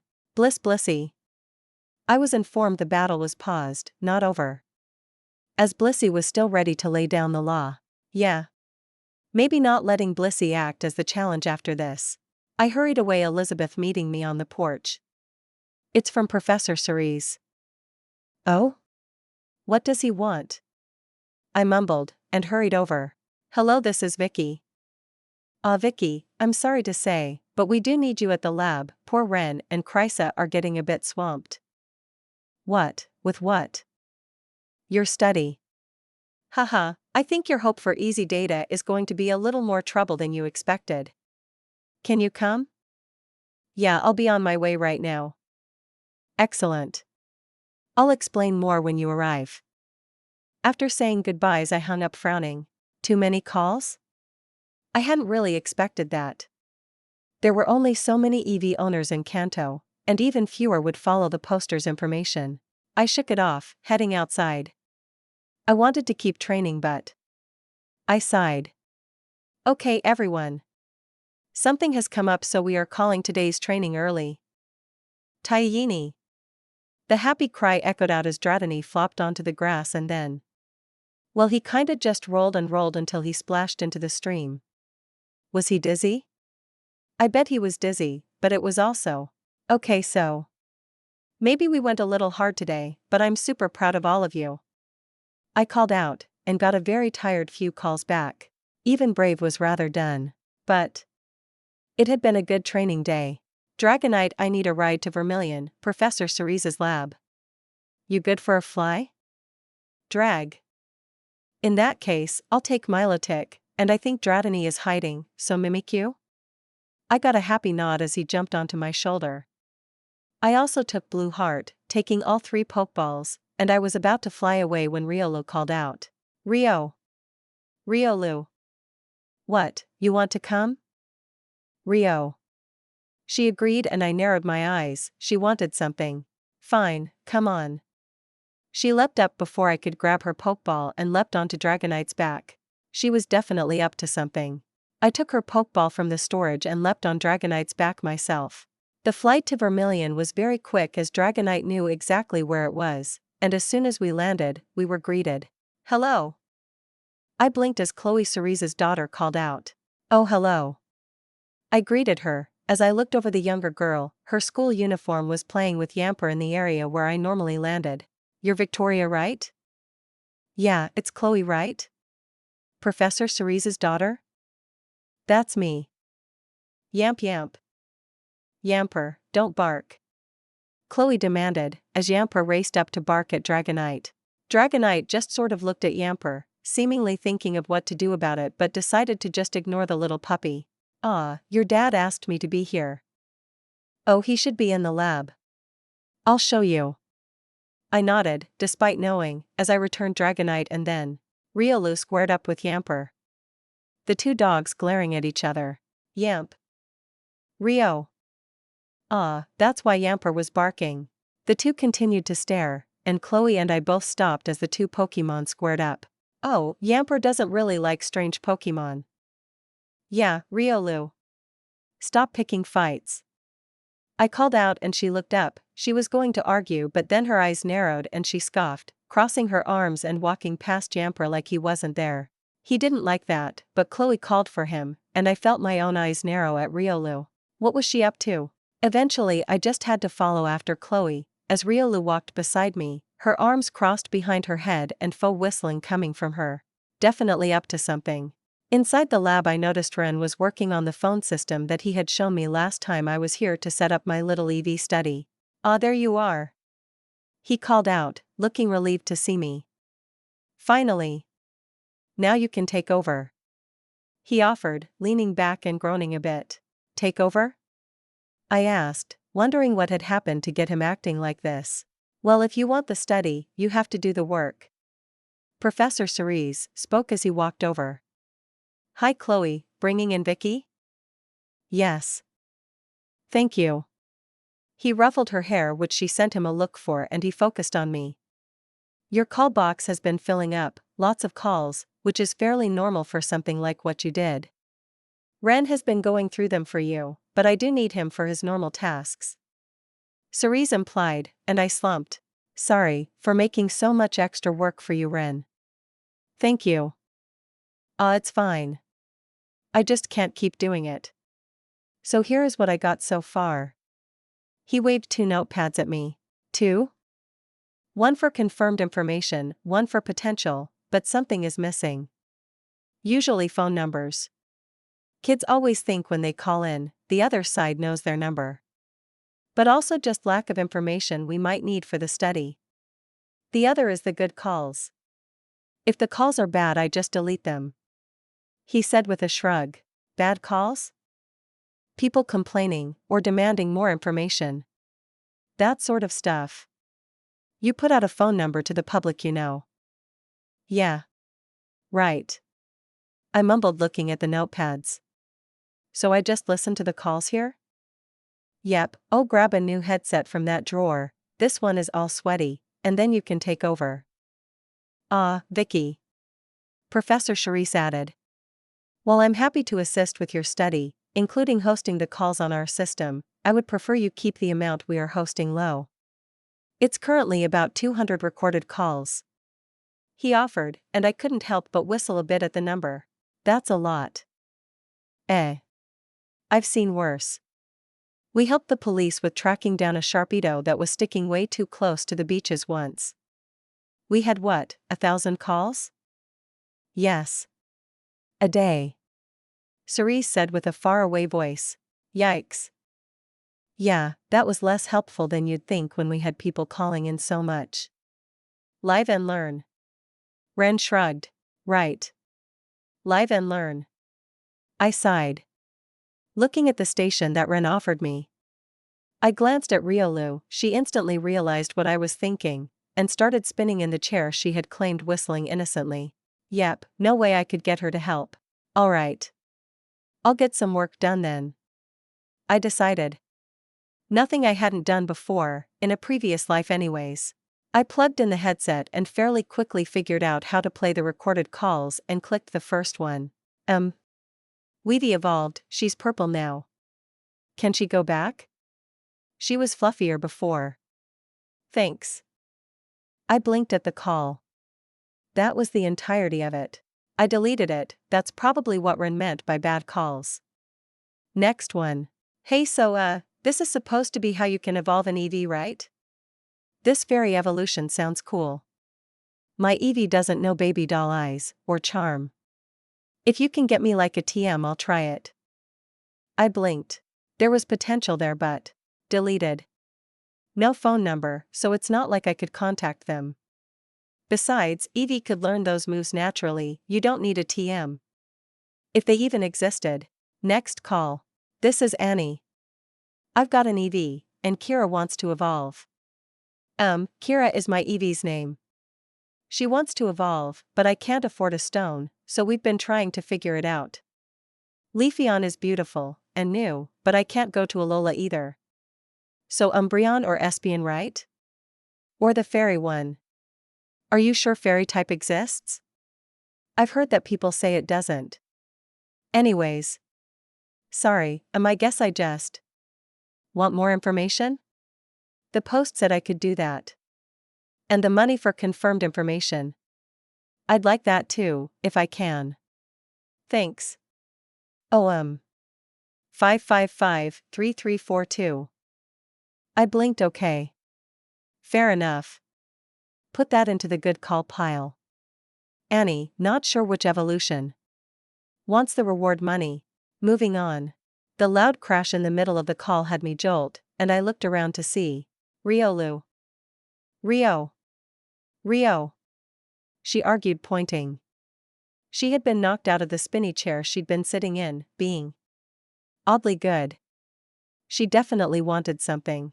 But she was pointing at Yamper, who was growling at her. Okay. I agreed. She was being good, so I wasn't going to punish her. Yamper and her had probably got into it until she fell. I put the headset down and stretched, groaning. Now I knew what Ren felt like. Okay, I'm taking a break for now. I called out to Ren, and he threw me a thumbs up. Come on Riolu, let's go get some exercise. I need some sunlight. Lulu. She instantly hopped to her feet and raced for the entrance, looking at me excited. Up. 2. Something.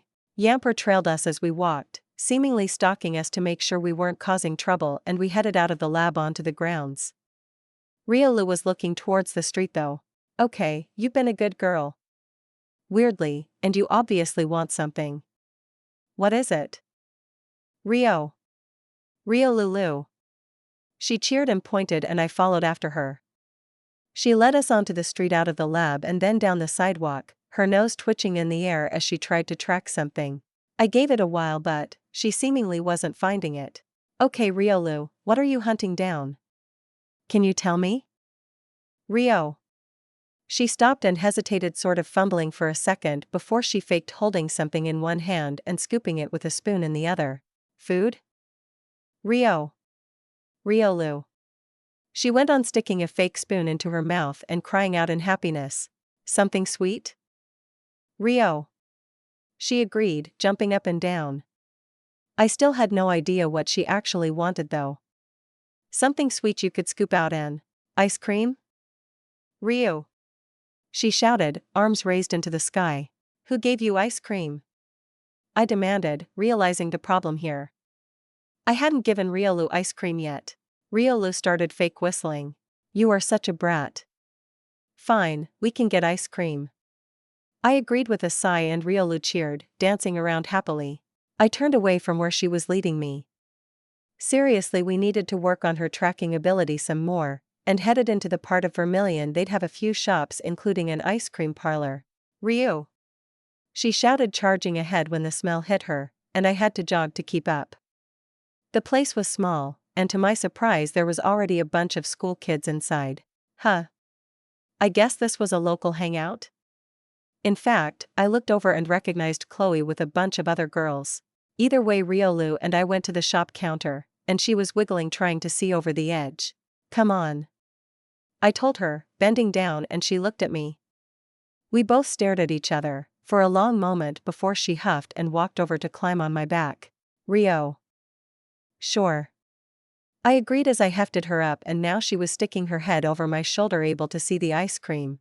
Ooh, they all looked tasty, but if I had to pick one, that one. Riolu. We both said at the same time, and I blinked. Haha. We got a real in-tune trainer with her Pokemon, don't we? 2 caramel Poliwhirl swirls coming right up. I looked at Riolu. She looked at me.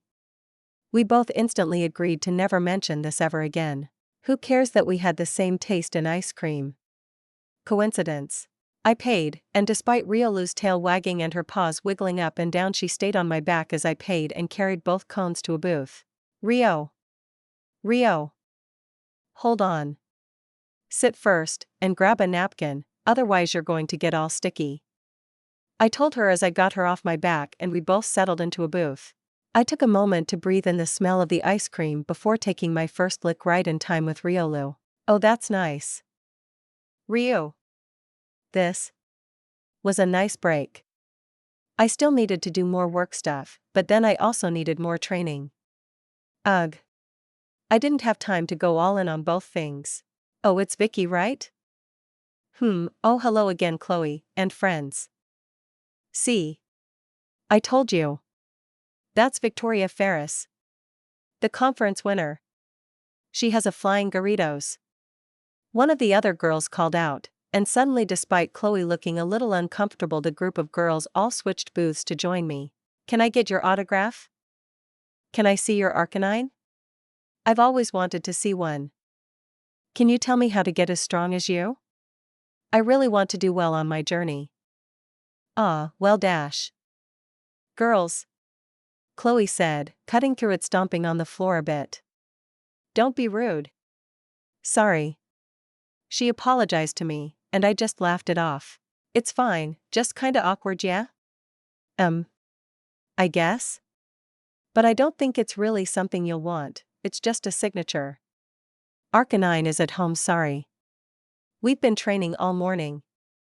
The only thing you need to do to get strong is love your Pokemon lots, and don't be lazy about training them.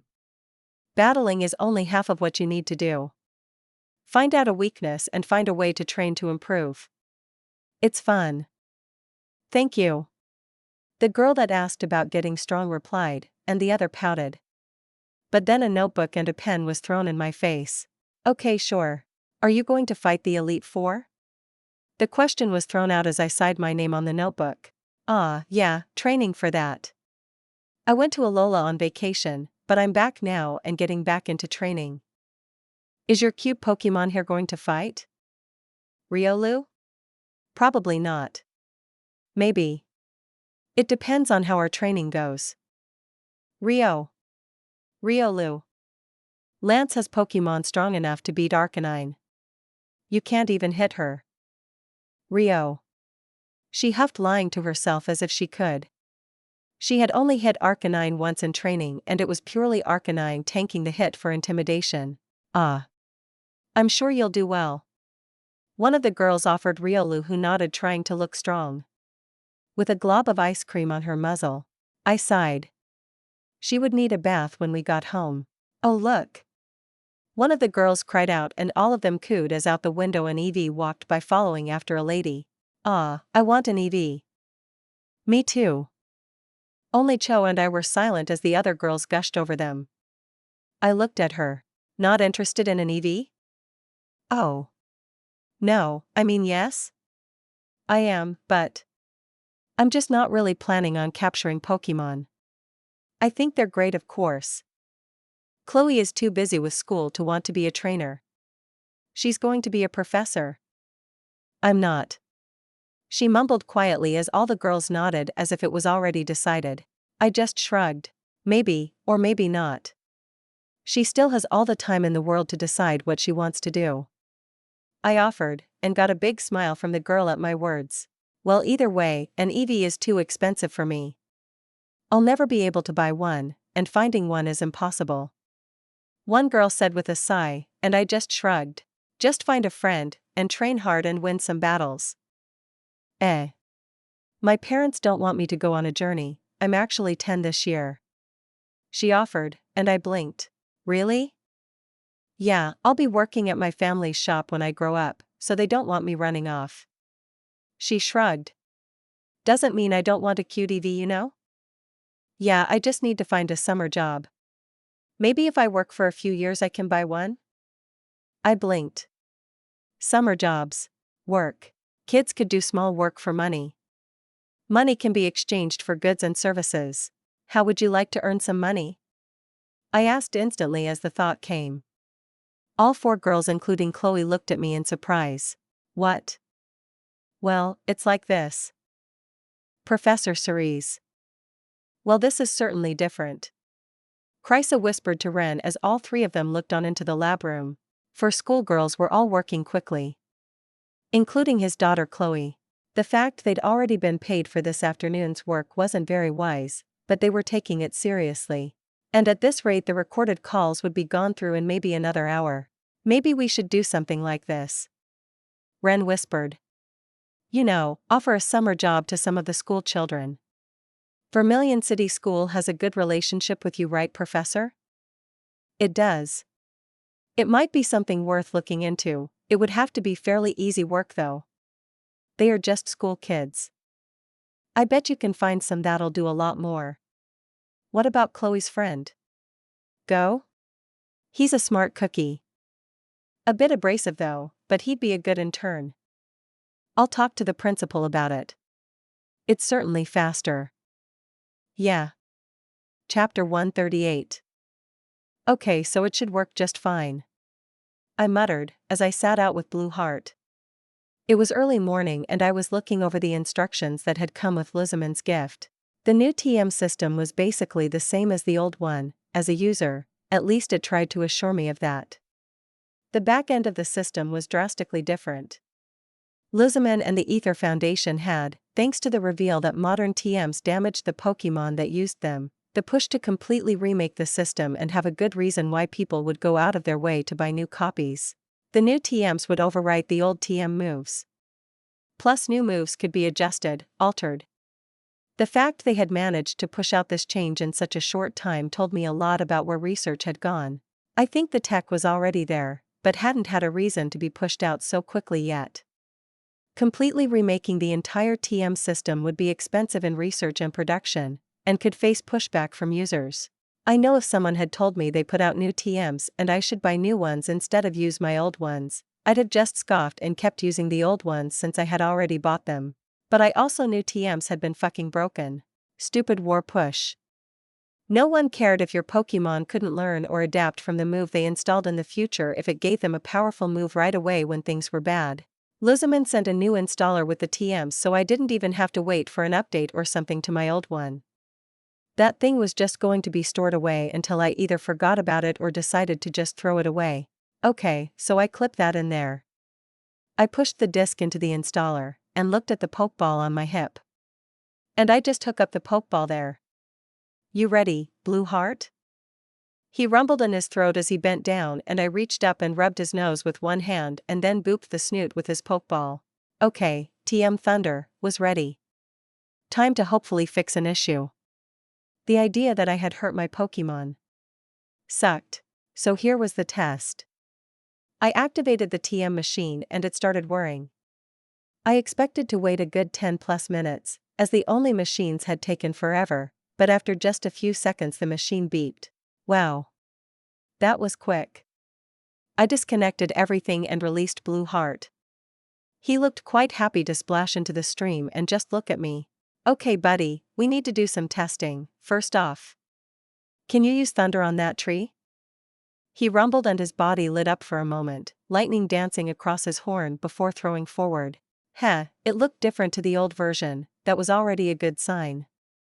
Before the thunder had looked like it came from a Pikachu, the thunder had flown over his body before shooting off. Now it seemed to gather like a lightning rod around his horns. The difference meant, it worked. He was no longer locked into the old bad thunder. Okay buddy, do you remember how you used to use it? When it flowed over your body? Can you do that? Once you get out of the water, first. Let's not shock all the Milotic. He wiggled a bit, and started floating upwards, coming out of the water slowly. The fact he could fly like this without any buffs said a lot about how much he had grown. Then the smell of ozone picked up, he seemed to concentrate, the click-clack of lightning sparking met my ears, but no real lightning streams. I could see his horn gathering power, but he wasn't releasing it, since he was trying to do something else. Finally after a while a stream of lightning shot up his body, and again. He gave a huff and flopped landing back in the water with a splash and I yelped and ran from the wave that nearly washed over me and my stuff. You okay? He click-clacked, sounding irritated of all things as he flopped his head on the ground. Ah. I came back after putting the TM stuff further away and flopped into his face giving him a big hug. No, you did good. I saw you got some results there, the important part is that you even can now. I'm so happy. We can do lots of lightning training in the future, and more importantly, you're safe and healthy. I rubbed my cheek against his until he calmed down, his tail flopping about in the water happily. All was good. I'd have to send Lizman a serious thank you soon. I could replace all of my team's TM moves with new ones, and we can start really training those moves to be what we need. I considered trying to urge Blue Heart on for more, but I was just happy it had worked. We could train later. I settled in next to him and just snuggled up with him in the cool morning air. We'd start training soon, but now was cuddle time. Dodge it. I called out as Mimikyu dropped into his own shadow. Just as Milotic's tail swiped through where he had just been, the air cracked like a whip as he finished the move, and he shifted, instinct already engaged to curl up and prepare for the next attack. I'd used my secret weapon to get Milotic to properly contribute today. Teeny. Dragon. His wife and kid were watching and cheering him on. Mimikyu jumped out of the shadow behind Milotic, Phantom Force. It had been one of the TMs that I had passed out for training. Shadow Sneak was good, but Phantom Force was a whole other level. Unfortunately, while Mimikyu was quick, Milotic was fast. Mimikyu's claws reached out and were blocked by Milotic's fan-like tail, acting like a shield as the move blurred, and Mimikyu went flying back. Aqua Tail. Bouncing around a bit through the forest, Mimikyu came back obviously irritated as his disguise was broken. Milotic just breathed out, a whistle coming from his blowholes, and he prepared for more. So I grinned. Mimikyu. Together. I roared out. Fist raised into the sky, pink gem glowing. This wasn't just training for my kid team after all, I had my own training to do. My arms crossed. Let's do it, Mimikyu. Together forever. Arms spread, then punch forward, crossing over, shifting into a heart. Milo. I ignored Milotic's whine at what was going to happen next. Once more motion to move my arms around and... Silly pose. My energy passed over. Mimikyu cried out in happiness as we joined together. The energy rushing into him. Let's snuggle forever. I roared out and Milotic cried in fear as Mimikyu jumped above him, his disguise extending into a monstrous shadow as it engulfed Milotic entirely. Just... keep the pose. I groaned as I held myself in the silly Mimikyu pose. Funnily enough, Jessie had taught me this one. Poor Milotic though. I could hear him whine as Mimikyu battered him from inside his disguise, and then finally when I felt that drain become too much I broke the pose and flopped to the floor breathing heavily. Mimikyu jumped off a moment later, and Milotic was on the floor. Ah. I whispered cause he was all pouty and beaten up. Kuyukeuku. Mimikyu leapt into my arms a moment later, and I held him as he snuggled up. I guess that counts as the first win against the older team. I mentioned, pointedly saying it loudly, until Dratini and Dragonite's calls spurred Milotic to stop moaning and whining and rise back up. His aqua ring already going to work restoring the damage, even if he did look halfway to crying about it. What a crybaby. I'd have to give him some love after this too. Kukuk? Yeah, we aren't done yet. But that's a good showing, even against the strongest Z moves can do some damage. You good to keep going? Kuyuku. Alright, let's finish this battle. I called out as strongly as I could even if all I wanted to do was flop entirely on my back in the grass for a bit. Mimikyu leapt forward and Milotic suddenly surged, and... oof. I think Milotic took the whole getting his ass beat personally cause Mimikyu was now embedded into the ground flat like a pastry. Milo. Dratini. I heard, as Dratini shouted for his father's win, and I saw it harden Milotic's spine a bit as he rose up straighter. Miluu. He roared his victory. Heh. Too bad for Milotic, once he's recovered he's facing the other kids too. I wobbled to my feet and checked on Mimikyu who was fairly limp, but he was still awake. Good fight, buddy. I told him as I picked his floppy form up into my arms, and then walked over to Milotic, to give his nose a scratch too. You too, my fishy boy. You did good, getting up after the Z move. I can't have the little ones thinking the Z move will automatically win them a fight. Milo. He whined at me, pouting and looking sad, so I continued to stroke his nose for a while. Of course Dragonite came over, and soon those two were patting Milotic, or roaring his success from his head like Dratini. Heh. The dragon family were so cute. I looked behind me at the others lined up. Who was next? I decided against Dratini just yet. I needed him to keep Milotic's energy up, but... easy choice. Riolu. You're up next. Rio. Riolu Loliolu. I ignored her point and stomping foot. Had I chosen her specifically because she was trying to hide and slack off? Of course. It's your turn, let's go. I called out and she puffed up and then stomped over. Rio. You want to get to the gravity training next week, right? You want to get so strong, even your mama is awed by you? I reminded her, and she stilled before nodding. Rio. Well, first step. Fight Milotic. Then I grinned. Besides, don't you want to try your new move? Rio. Alright, well now it's the time. She nodded. I had 2 moves in mind for Riolu, both of them incredibly integral to her future, but for now, I had only taught her the first one. I already knew what Riolu's moveset would look like once she evolved. She only needed 5 or so moves. The first was going to be her go-to. Ready? I called out, even as Mimikyu had started perking up in my arms, cuddling a bit, and I could hear him clicking as he put his disguise back together. Rio. Alright. Go. I roared, and Riolu started off like she always did. Vacuum wave, and she was even using it right. Moving to the side, not staying still, lashing out at long distance, as she worked to find the path forward. Milotic though countered, his tail flying forward and blocking the vacuum wave, sending the energy flying as he simply swiped through it, disrupting the attack. Good, but it showed Milotic's problem. Even if it was minor, he was still taking a bit of damage from that. If he had used water gun or water pulse, he could have countered the beam, maybe even turned the attack around on Riolu. But Milotic, and the rest of my team barely ever used their special attacks unless I called it out. They didn't rely on it, because it was weaker. Riolu saw her chance and rushed forward, fist developing an aura, green with sparkles running through the orb that seemed to grow around her fist as she leapt. Which was stupid. Now she was in the air, fist cocked for a punch. And Milotic swiped her right out of the air, sending her flying across the clearing. In the air, Riolu had no control, and no way to brace herself. Re. She uttered as she skidded across the earth, the meaning obvious. Ow tended to be fairly obvious of an utterance. You okay, Riolu? Rio. She groaned, her fist raised.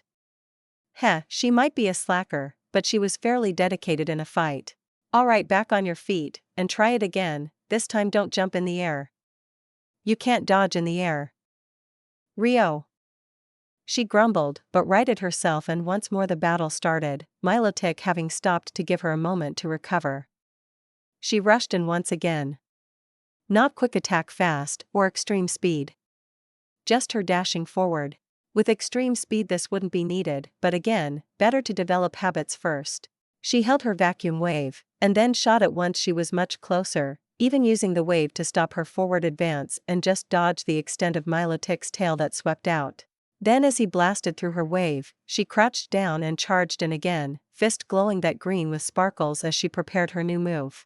And as Milotic swung in with his tail, Riolu punched. Ryu! I grinned as the noise of a gong echoed out, but then a moment later Riolu was swept along. Not enough, but better. And as she once more bounced across the ground, the entire reason I'd picked that specific move for Riolu to train with came into effect. Riolu were famous for their stamina despite being baby Pokemon, and what was training but relying on a Pokemon's stamina. She groaned and sat up, scuffed up and dirty, but with far more energy than she should.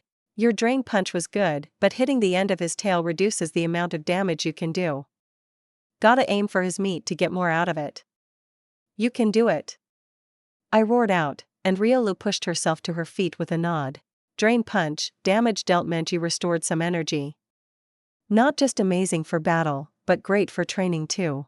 Riolu's first step to preparing to become a monster. Let's go. Ryu. The white aura of Protect flashed as Gummy blocked another Dragon Pulse. Milotic was playing with her, using his own ranged attacks, despite them being weak, but it was pushing Gummy hard. It was why I had given her Protect. She was the slowest of the babies, the one that struggled to move the most. While that was going on, I looked over. Blissey was restoring the others' health, heal pulse going over and washing over them. Heh. Jangmo had suffered under Milotic's tail as well, and then poor Dratini was conked out still. Gumi was now fighting him twice. I turned back, to give her my focus once more. But she had this, nothing I needed to say as she shot off Dragon Pulse, used Protect when Milotic decided to attack, and mostly just kept herself moving as much as she could as she hammered at her opponent, but it was all in vain. Milotic was a wall, a DPS check, that Gumi simply couldn't overcome, and soon a water pulse washed over her, and she struggled to stay on the ground for a moment before being washed away along with the dirt, flying around until she crashed into the field. I waited for a moment to make sure she wasn't getting up before heading over. Bending down, it took a second to pick her up out of the mud, uncaring about the slime that got on me as I lifted her up. "Hey Brave, that was a great fight," I whispered to her, but her eye peeked open for a moment before just exhaling and closing. I carried her over and placed her gently with the others as Blissey pulsed another wave of healing energy over the baby team. I stepped back and looked over them, taking in what I was seeing. They were all disappointed, I could see it in their body language. Jangmo was sprawled out just looking hopeless, his face half in the grass, pouting. Only Jibble, who had been watching the entire time, was unconcerned. Dragonite had been keeping an eye on her, and I noticed talking to Jibble from time to time. Dragon talk, no doubt. "It's hard, huh?" I said loud enough they could all hear. "A real battle. Fighting the strong. It's hard when you realize you just can't beat them. But those feelings are temporary. You can't beat them now, but you will. Training is hard, but this is why we will do it. That feeling you all feel? Don't let it drag you down. Instead, use it as fuel to be stronger." I called out, motivational speech complete.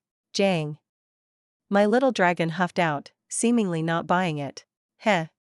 I plopped down and gently stroked his cheeks. "I know it sucks. I don't like losing either. But this is just life, little buddy. Strong Pokemon are out there. Stronger than us even. So you need to be ready to face them, to run face first into something insurmountable and fight anyways." "Jaw." He sighed, and slowly rose up, getting his paws under him as he stood tall and looked me in the eye. Jangmo, MOO. "Ready for round 2? I asked, and he instantly flopped to the ground, purposefully looking like he was still injured. I just laughed and scritched his scales. "Alright, we'll take a break. How about an energy barrage break?" "Jaong." He whined at my joke and I patted him.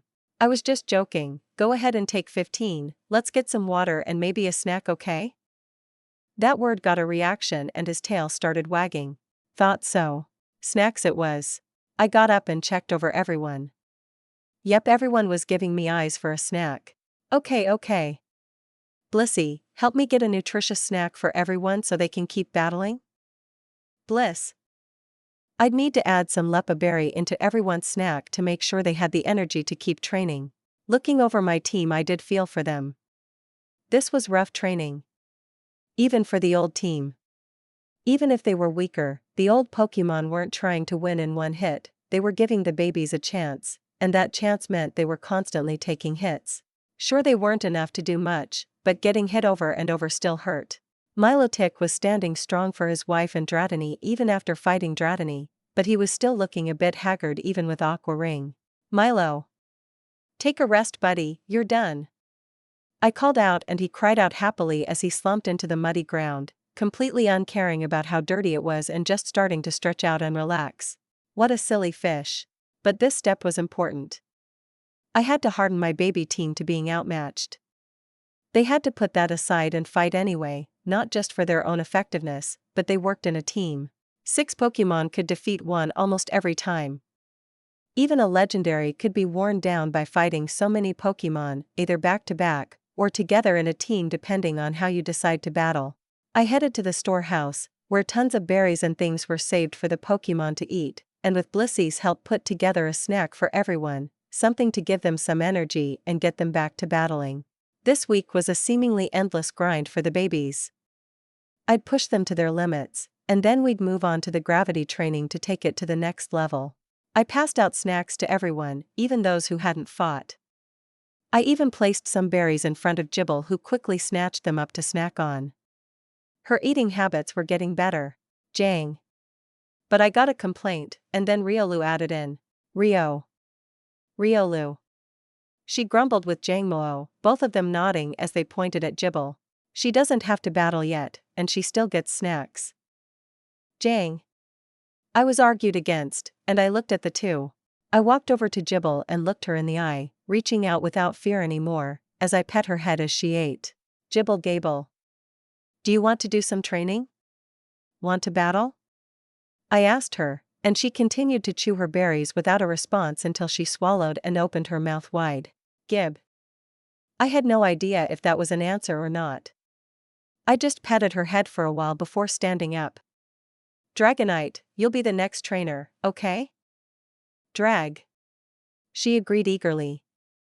She was very happy to help after Dratini's show yesterday. Then as she finished her snack and walked out, I blinked because a little blue dragon waddled past and squared up against her. Jibble? Gib. She gibbed and then started to glow for a moment. She opened her mouth, and even Dragonite was surprised. Instead of a dragon pulse or a dragon breath, smoke poured out and she fell backwards. Pfft. I giggled as I rushed over to check on her. We will work on your energy use on the side, instead of getting you to battle, okay Jibble Gable? Gi. She exhaled, smoke leaking out of her like an explosion had gone off inside her. Chapter 139. I glorious and beautiful Kunoichi Nike. Protector of the moon. Demand a battle. I called out, half surprising Janine as I leapt out of the hidden door and landed in a ninja crouch. Wah. Vic dash.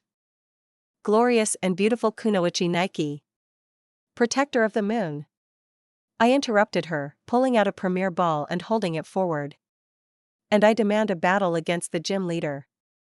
Janine was just looking at me half surprised before she started snickering, but if it was the kid that was opposite her that I'd just interrupted. Janine had finished a battle and had been handing him his gym badge when I leapt out.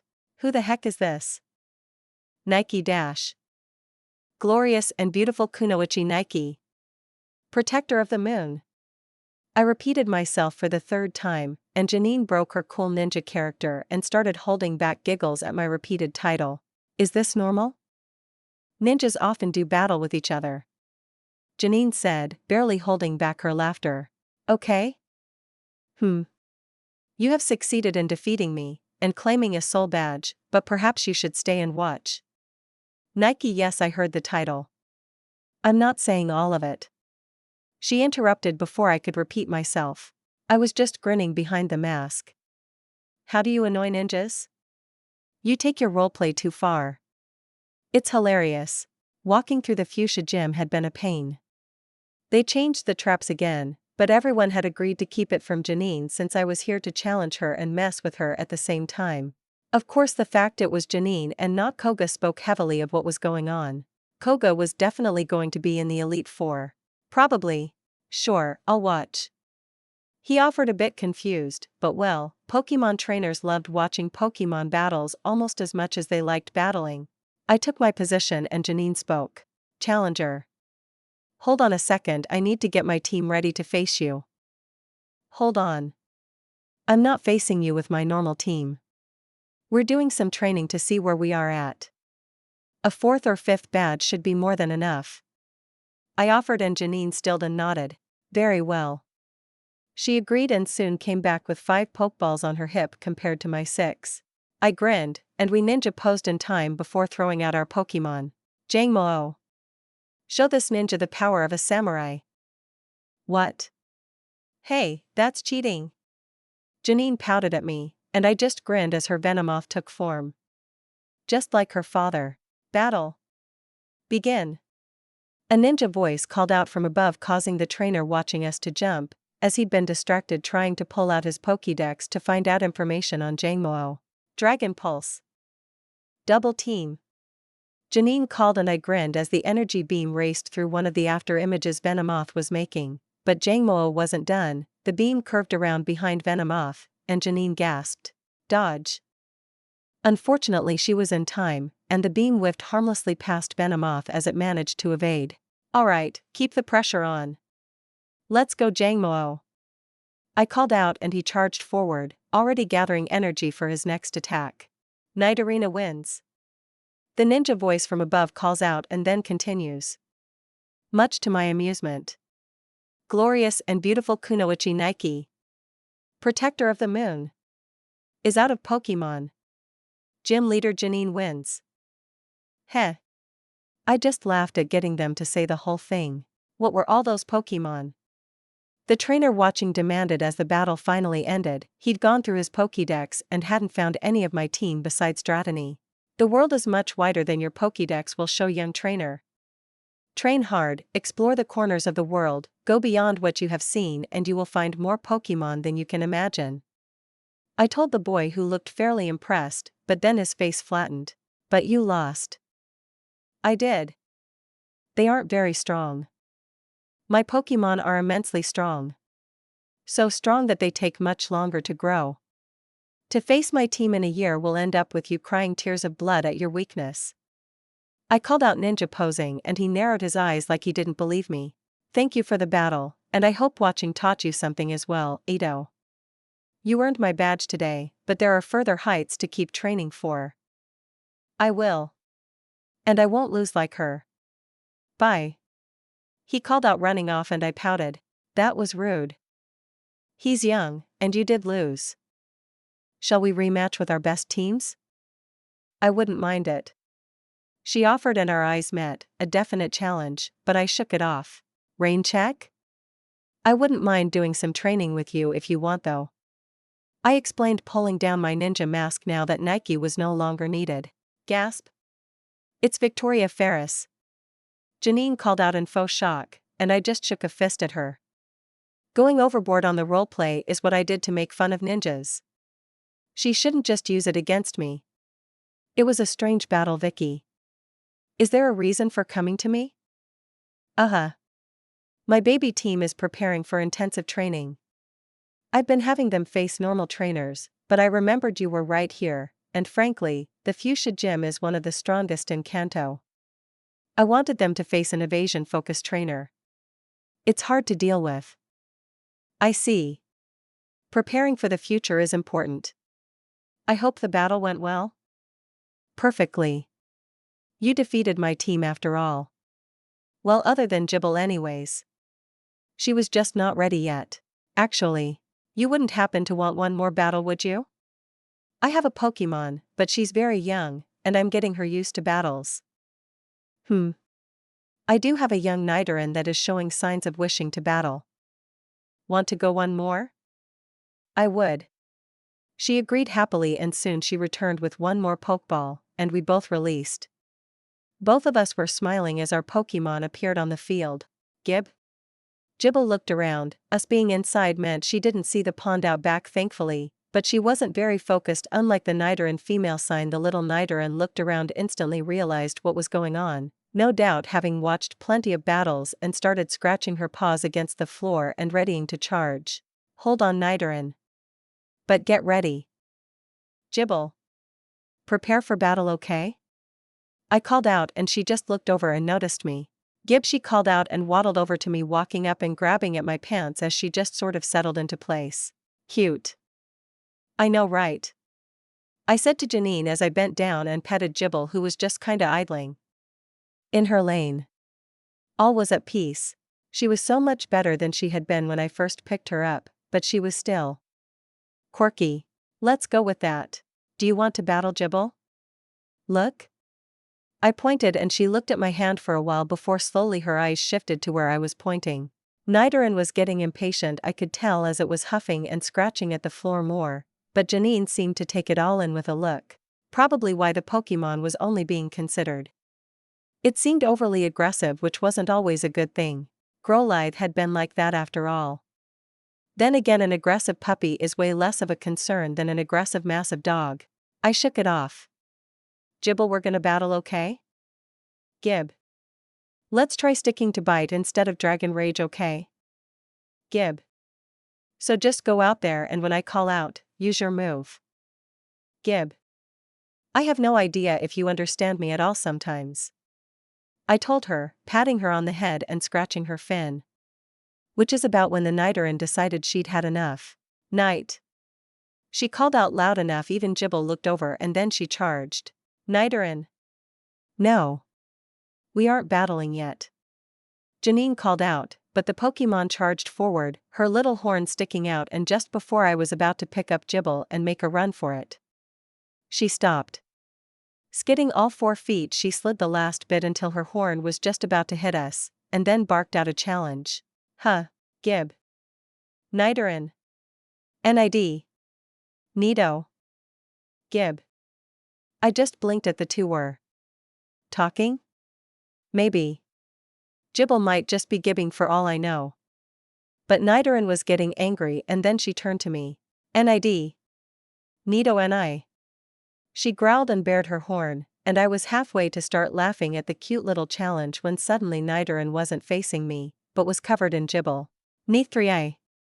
She shrieked as Jibble bit down, and soon the two were sliding across the floor as Nidoran tried to escape and Jibble just bit down. What? Wait, was she defending me? I kinda hope she was, 'cause that'd be super adorable. Also, Jibble. Good job, let go now. I called out, and a moment later to my relief Nidoran ran back across the field towards Janine crying at her. I walked over and picked Jibble up, noticing she was a bit more tense than normal. She'd definitely just had a battle rush. Did Jibble have adrenaline? I'd have to ask Professor Seras. That wasn't quite what I had in mind.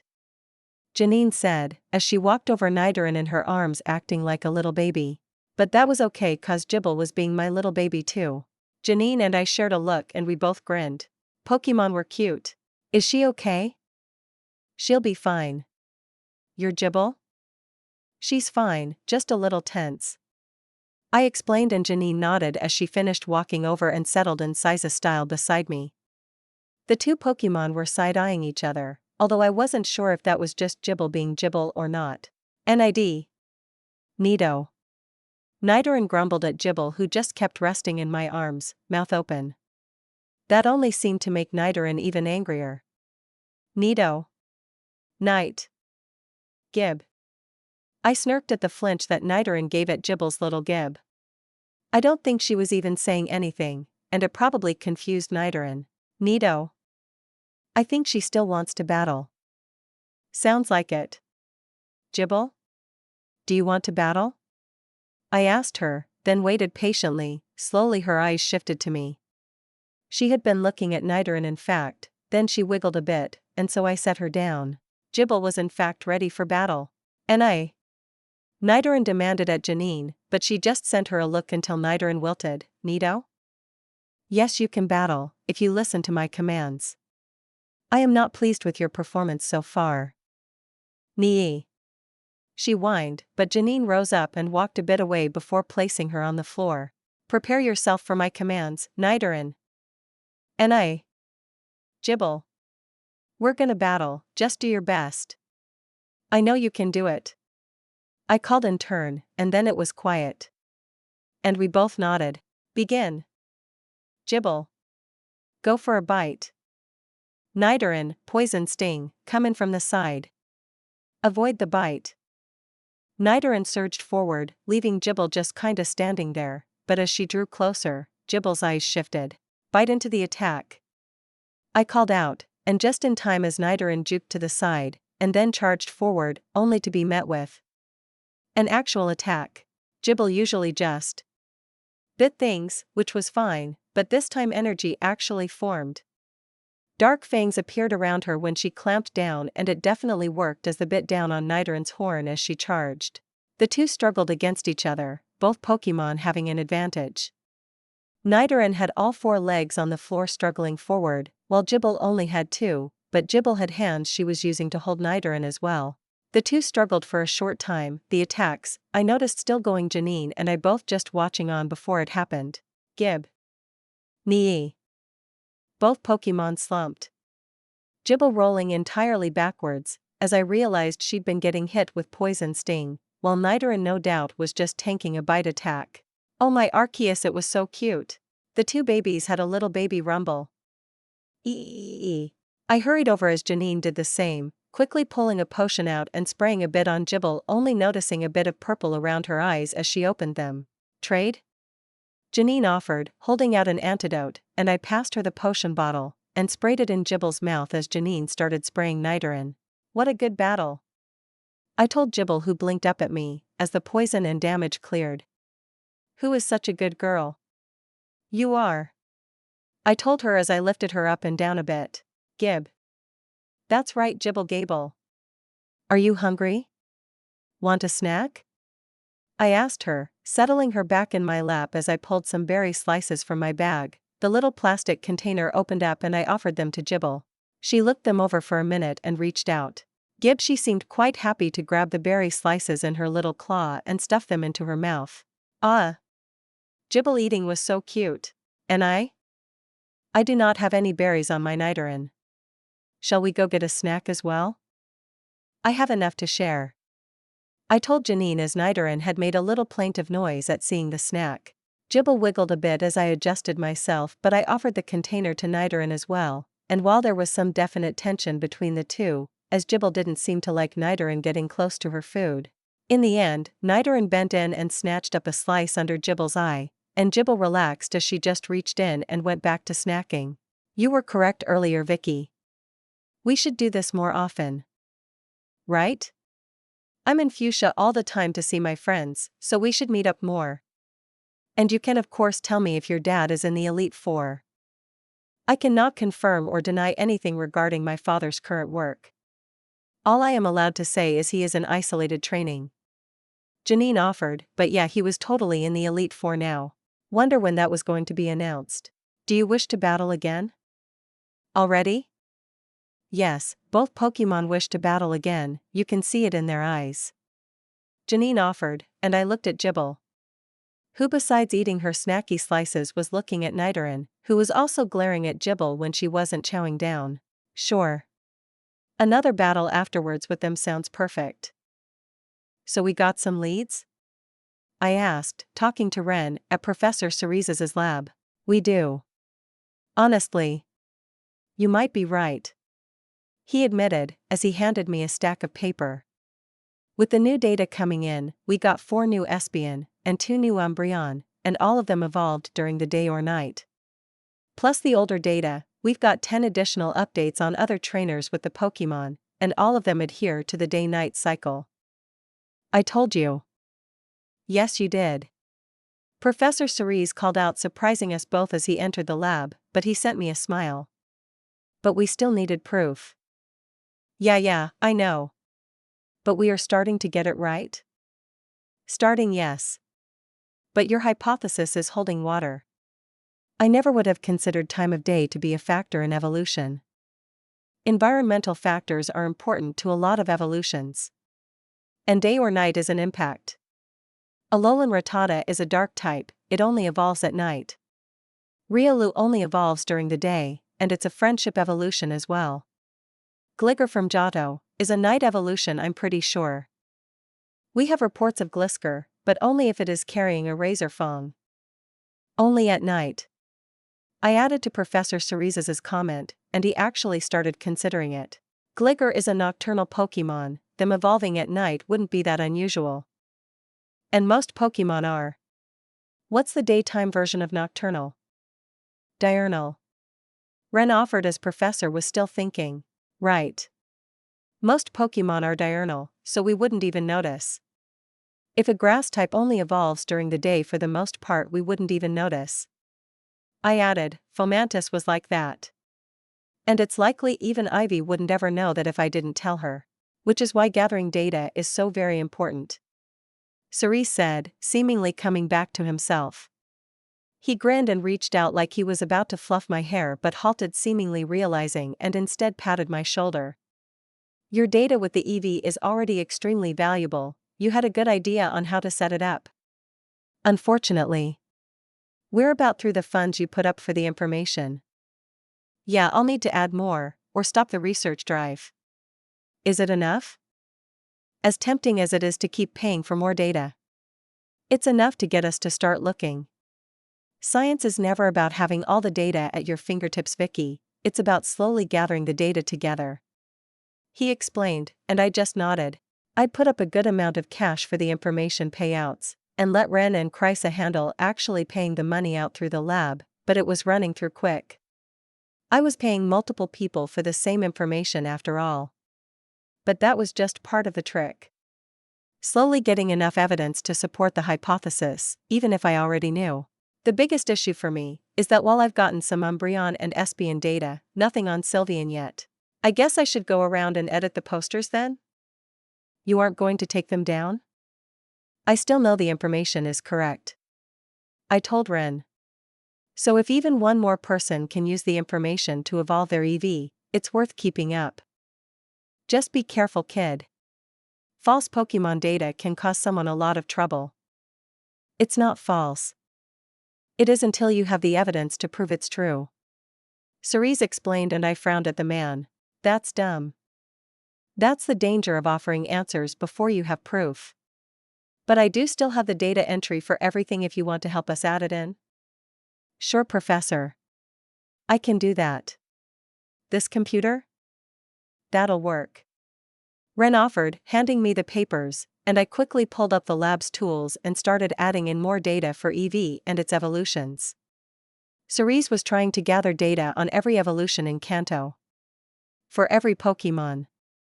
Of course, the data was still limited. There was no electronic Pokédex yet to create easy data access, but every bit still helped. Pokemon Trainer Vicky, Pokemon SI, by Seras. Chapter 140. The sunlight peering in through my windows slowly forced me to wake up. Rolling over wasn't enough to get away from it. Morning pillow. I greeted, and the Growlithe's tail wagged a bit, but he was happy to stay lazy. Lulu. I pointedly didn't wish you a good morning. I grumbled, turning to glare at Riolu, who had been sharing my bed. Your bony elbow was in my side multiple times last night. Rio? Lulu? She questioned fakely. She'd done it on purpose. Which is why I'd literally kicked her out of my best, twice. Next time I'm throwing you in your pokeball. Riolu. She scoffed and rose up, stretching and then hopping out of bed, her tail wagging as she was already reaching for the TV remote. Not today. I said before she could scoop it up. Go get washed up, we'll be leaving once we're ready. Rio? Lulu. You'll miss the cartoons today, Riolu, and probably for the next few weeks. Come on. I told her as she pouted at me. It was obvious as I was heading for the door she was going to wait for me to leave before flipping it on anyways. Arcane. Riolu is sleeping in. I called out as I opened the door and then leapt aside. Rio? You should have listened. I told her as I headed down the hall, as Arcane rumbled through the house and into my room. A few moments later I heard Riolu shriek as she was attacked. I made it to the kitchen, rubbing sleep out of my eyes, to see Mama already making some breakfast. You're up early. Today is important, I'll be gone all day. Oh? Just at the stable. It's a big training day today. Ah, I see, alright. I'll be here.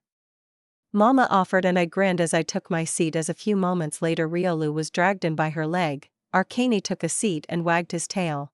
So this is what it's like from this side of it. I totally understand Papa better now. I decided, and Mama sighed, as Riolu just hung from Arcane's jaws in shell shock at what just happened. Lucario? Rio. Riolu. Lulu. Lucario asked as she walked into the kitchen, seemingly wondering what was going on. It took her a second. She looked at Riolu and Arcane, his tail still going, and then started laughing. Lulu. Rio. Lulu. Well, this is giving me flashbacks. I whispered, and Mama started giggling at me and Riolu. Riolu's yells at her mother to not laugh at her going unheard. But I guess it was time to let it go. Okay, Arcane, thank you, but let's put Riolu down now. I said, and after a moment of glancing at Mama I noticed he dropped her, and she rose up in a huff, trying to reclaim her shattered ego. Come on, Riolu, breakfast. Eat up, you're going to need every scrap of energy for today. Rio? She huffed at me, but it sounded questioning as Mama put food out for both of us. Quickly chowing down, I dragged Riolu to the bath and got us both cleaned up. Dragonite was our ride to Fuchsia today, so I had Riolu practically crawling into my jacket as we flew as she hadn't properly dried off like I told her to. Oh well. Today is the first day of the rest of your lives.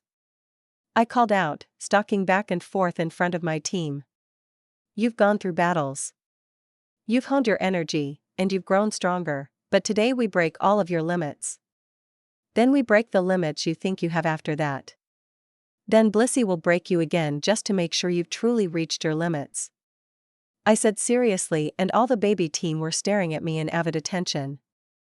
The older team were watching, most looking amused at what was going to happen, which didn't reassure the babies. The only ones not here were the Vulpix skulk. As none of them were ready for gravity training.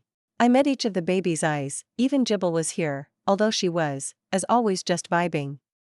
And also not taking part just yet, but she'd be getting her own special training today. Instead I nodded at each of them. All of you are as ready as you can be for what comes next, but none of you are ready. That's what training is for. That's what we are doing today, and tomorrow, and the week after. Today is the day I start making you ready. There will be no slacking. There will be no weakness allowed, because today you aren't training to face another Pokemon. Today you train to fight the world. I closed my fist and at the same moment Blissey activated gravity. My hair ruffled, my feet pressed into the earth. The babies, each of them, went flat against the earth and cried in shock. Jangmo gasped, his legs splayed. Dratini matched him, completely swirled around, unable to raise his head. Mimikyu cried out as well, his costume creaking. Gummy just splat across the floor, but that was like super cute. Then there was Riolu. Rio. She cried out as she tried to push herself up but wasn't able to even shift from the ground. All right. I called out loudly, hoping to startle all of them. Relax. Breath. Stop pushing. You aren't used to this weight, and you need to get used to it. So just breathe. I called out, walking over and checking on all of them. Gummy and Mimikyu seemed particularly affected, but I just gave them words of encouragement and told them to keep breathing and try to get used to it. Republican Rhode Island? I glanced over and saw Riolu looking at me, her eyes wide. I walked over and settled down in front of her. Crossed legs and settled easily on the grass. What, you thought me being able to fight you was just a fluke? I asked her, and her eyes looked at me in shock as I reached out and poked her right in the nose. Boop. Rio. I don't know. If you want me to stop, you should be strong enough to stop me. I told her and booped her again. Her nose twitching and squirming, trying to avoid my finger, but she wasn't moving. He. Was I going to torture Riolu for a little bit? Well, only a little. Boop. I scoffed at her, and then reached over, adjusting myself and doing it carefully, 'cause everything weighed a lot right now. I lifted Riolu up, much to her shock, as she could barely twitch, and then rolled her over so she wasn't just face planting but instead on her back and staring up at the sky. Then I took a moment to stand over her and looking down. There. That's what you should be looking at, not the ground, not the failure. But the future. That's where we're going, Riolu. I said, pointing into the sky. And then I nodded and walked away. She needed time to get used to it, and I wanted to support everyone. Glancing up, I smiled as Dragonite was helping Jibble. Well. Trying to anyways. Walking Jibble through using Dragon Rage over and over, to see if she could get it. I'd go give some emotional support to Jibble too, but for now the rest of the team needed it. Glancing at Blissey, I nodded and she smiled and sent me a thumbs up. Blissey was already jogging in place as a light workout, and I just laughed. Blissey really was a monster. Gummy. Brave groaned out as she crawled across the grass. She was twice as wide as she normally was and only half as tall, but she was making progress. Adapting to the gravity. You got it, Gummy, just a little more, and then rest again. I shouted out encouragement, and she squirmed, grunting out cute little noises before finally reaching the goal, my other hand, and then slumping. Good job, Gummy. You're doing amazing. I told her, as I rose up. She'd rest for a bit under gravity and we'd pull her out, to get a snack and some rest. Blissey would check them with healing pulse and then we'd start all over again. I glanced to the next one. Jangmo was crawling but only 1 foot at a time and it was tottering. So I walked over in front of him, and stomped my foot legs spread. Hakaka. I challenged him, slapping my thigh, and then doing it to the other. Moo. I challenged, and the reminder of what Jangmo was fighting for caused him to push forward, a step, then another, until his head jammed into my chest. Good job, buddy. I whispered as I held him up, his poor little limbs quivering at the effort. Let's take a break, okay? I said, carefully adjusting him and hefting him up, grunting as I did so. He wasn't too bad normally, but everything was super heavy right now.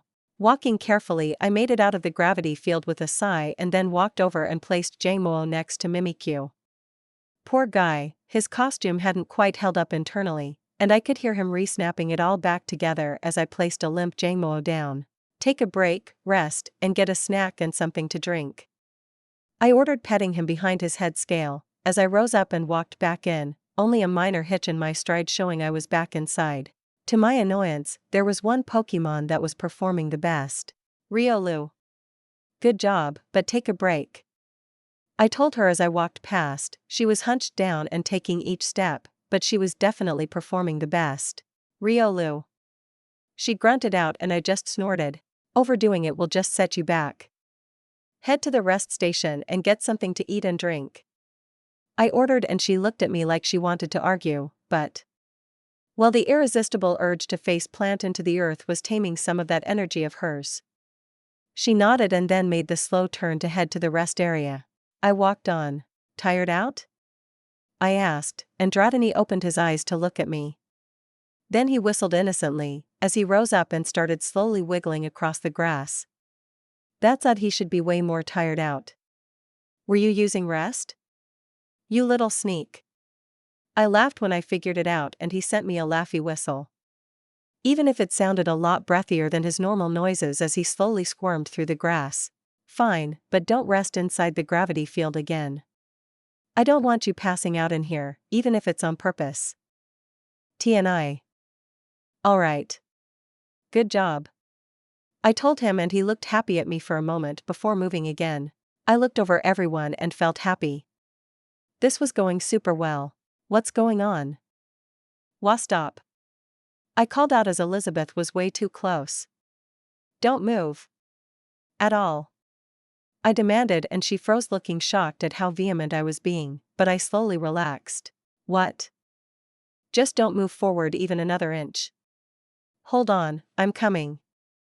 I told her as I walked across to her and realized she was only a foot from learning what the earth tasted like.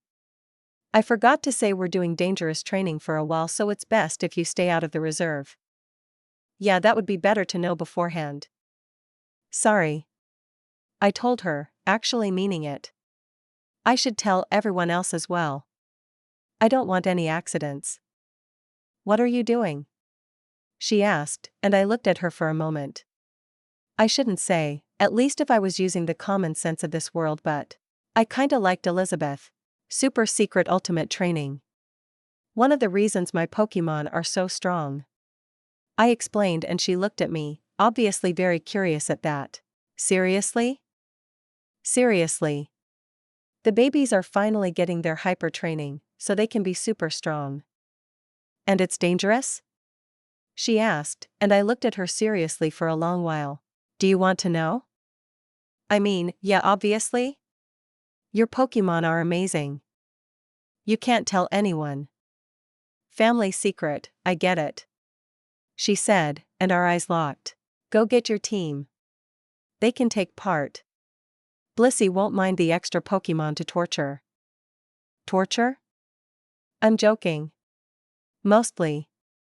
She turned and ran before I could say anything else, which was a bit surprising until she came back out with her Pokeballs around her hip and looking excited. Heh.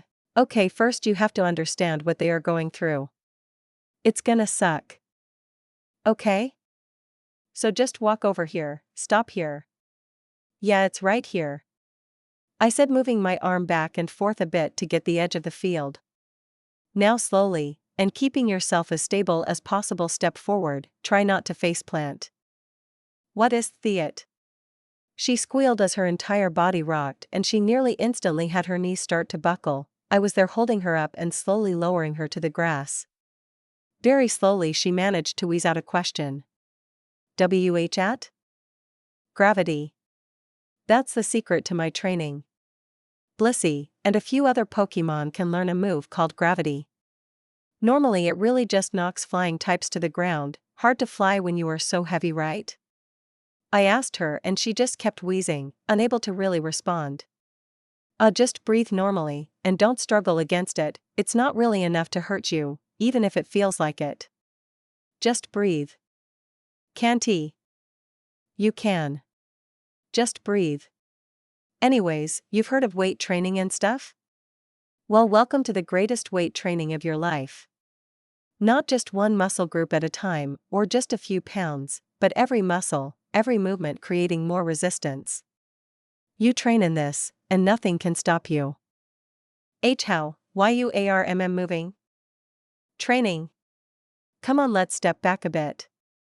I helped, mostly just dragging Elizabeth back out of the gravity field.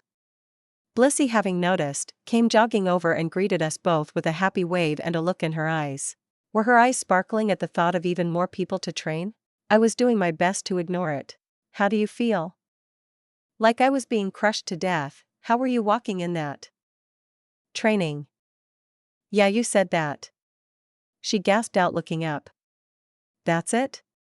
The reason your Pokemon are so strong? Pfft. That's one reason. Training, diet, maximum care pre and post-workout, and more. But it is one of the biggest reasons my Pokemon are so physically overwhelming. That's crazy, it's so much. How do you even start? Slowly, and that's nothing. Blissey is going easy on the babies.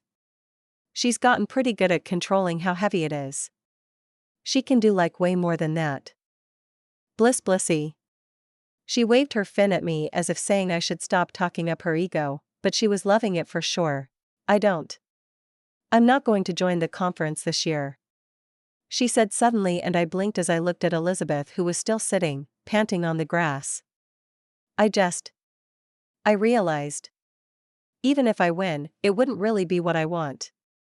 There are other things I wanted to do, and so, I started them. Helping around the stable is fun, it's an okay job, you know? Sure.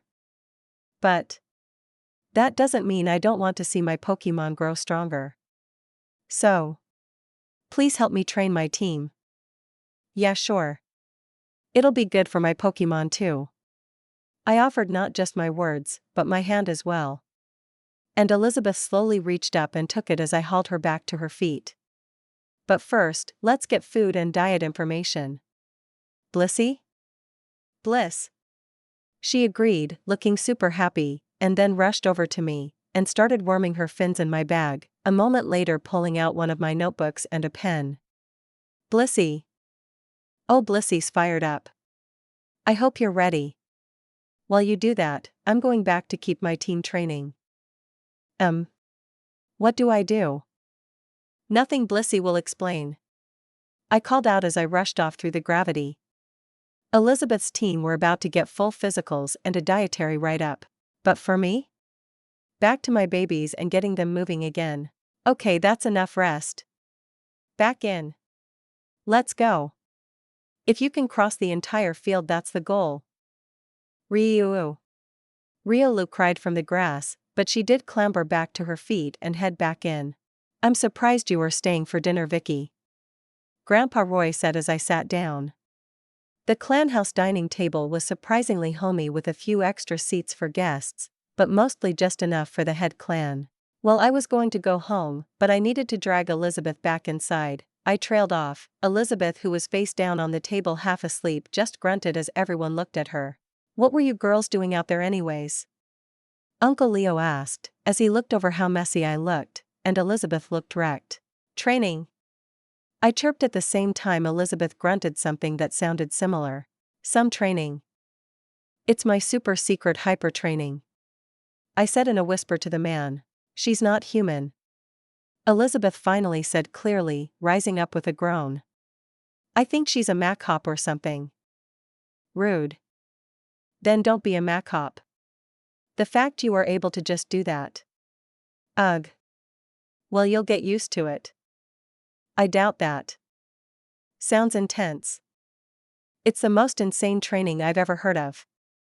Elizabeth said breathlessly, as she looked at me, like she was looking at me for the first time. I can't even be angry that you beat me now. That is something else. Oh? Grandpa Roy said, cutting through the confusion. The training that made Vicky so strong sounds interesting. No, Elizabeth said, cutting right through. If you learn about it, you have to do it, and trust me, you don't want to die. I don't want to die. Think I could get the information psychically removed from my brain? I know, Sabrina. I offered, but everyone else just laughed at Elizabeth's statement. I'll happily not know then. Grandpa Roy offered, chuckling as Melissa walked in with the meal and started passing out food to everyone. Eat more. I said as Elizabeth grabbed her portion. She blinked and looked at me. You just did an intense workout. Trust me. Eat more. I ordered, and then scooped up my own much lighter portion. I'll get more then. She decided after a moment. It would be an amazing diet though. Nah, you'd probably die. No dying. Melissa ordered, and that got Elizabeth eating. Alright, come on. I demanded, and Riolu grunted at me, as she stood mostly upright in the gravity. You think just because you got used to it you're done? I asked her, and then much to the slowly growing horror on her face I took out the boxing pads from my bag. Putting them on my hands, I held up my hands.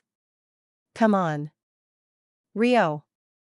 Yes, in gravity. What, you think you're just going to stand there? Look at Arcanine. I pointed out, and Riolu did. Arcanine was currently running around in circles around the others' literal circles. She wasn't doing it to be mean, she just wanted to play, and she barely even noticed the gravity at this level. It was just enough to give her a light workout. Luu. Don't whine. Come on, you punch the pads. Back and forth, let's go. She grunted and raised her fists, although even that was enough to leave her arms shaking as she stalked over as best she could and threw a fist. I barely even felt it. Good. Keep going. I demanded, and she was already breathing heavily. She threw her left fist, and it thunked lightly into the pad. Again. Ryu. She instead cried, and I just watched as she pouted. Your mama didn't complain this much. She went through this alone. Just on her own, pushed to her limits. And here is her daughter whining after just dash. I was cut off as Riolu slammed a fist into my glove, with a nice thunk. I nodded, sending her a proud look. She looked at me half angry and half serious. Again. Riolu. She swung her fist,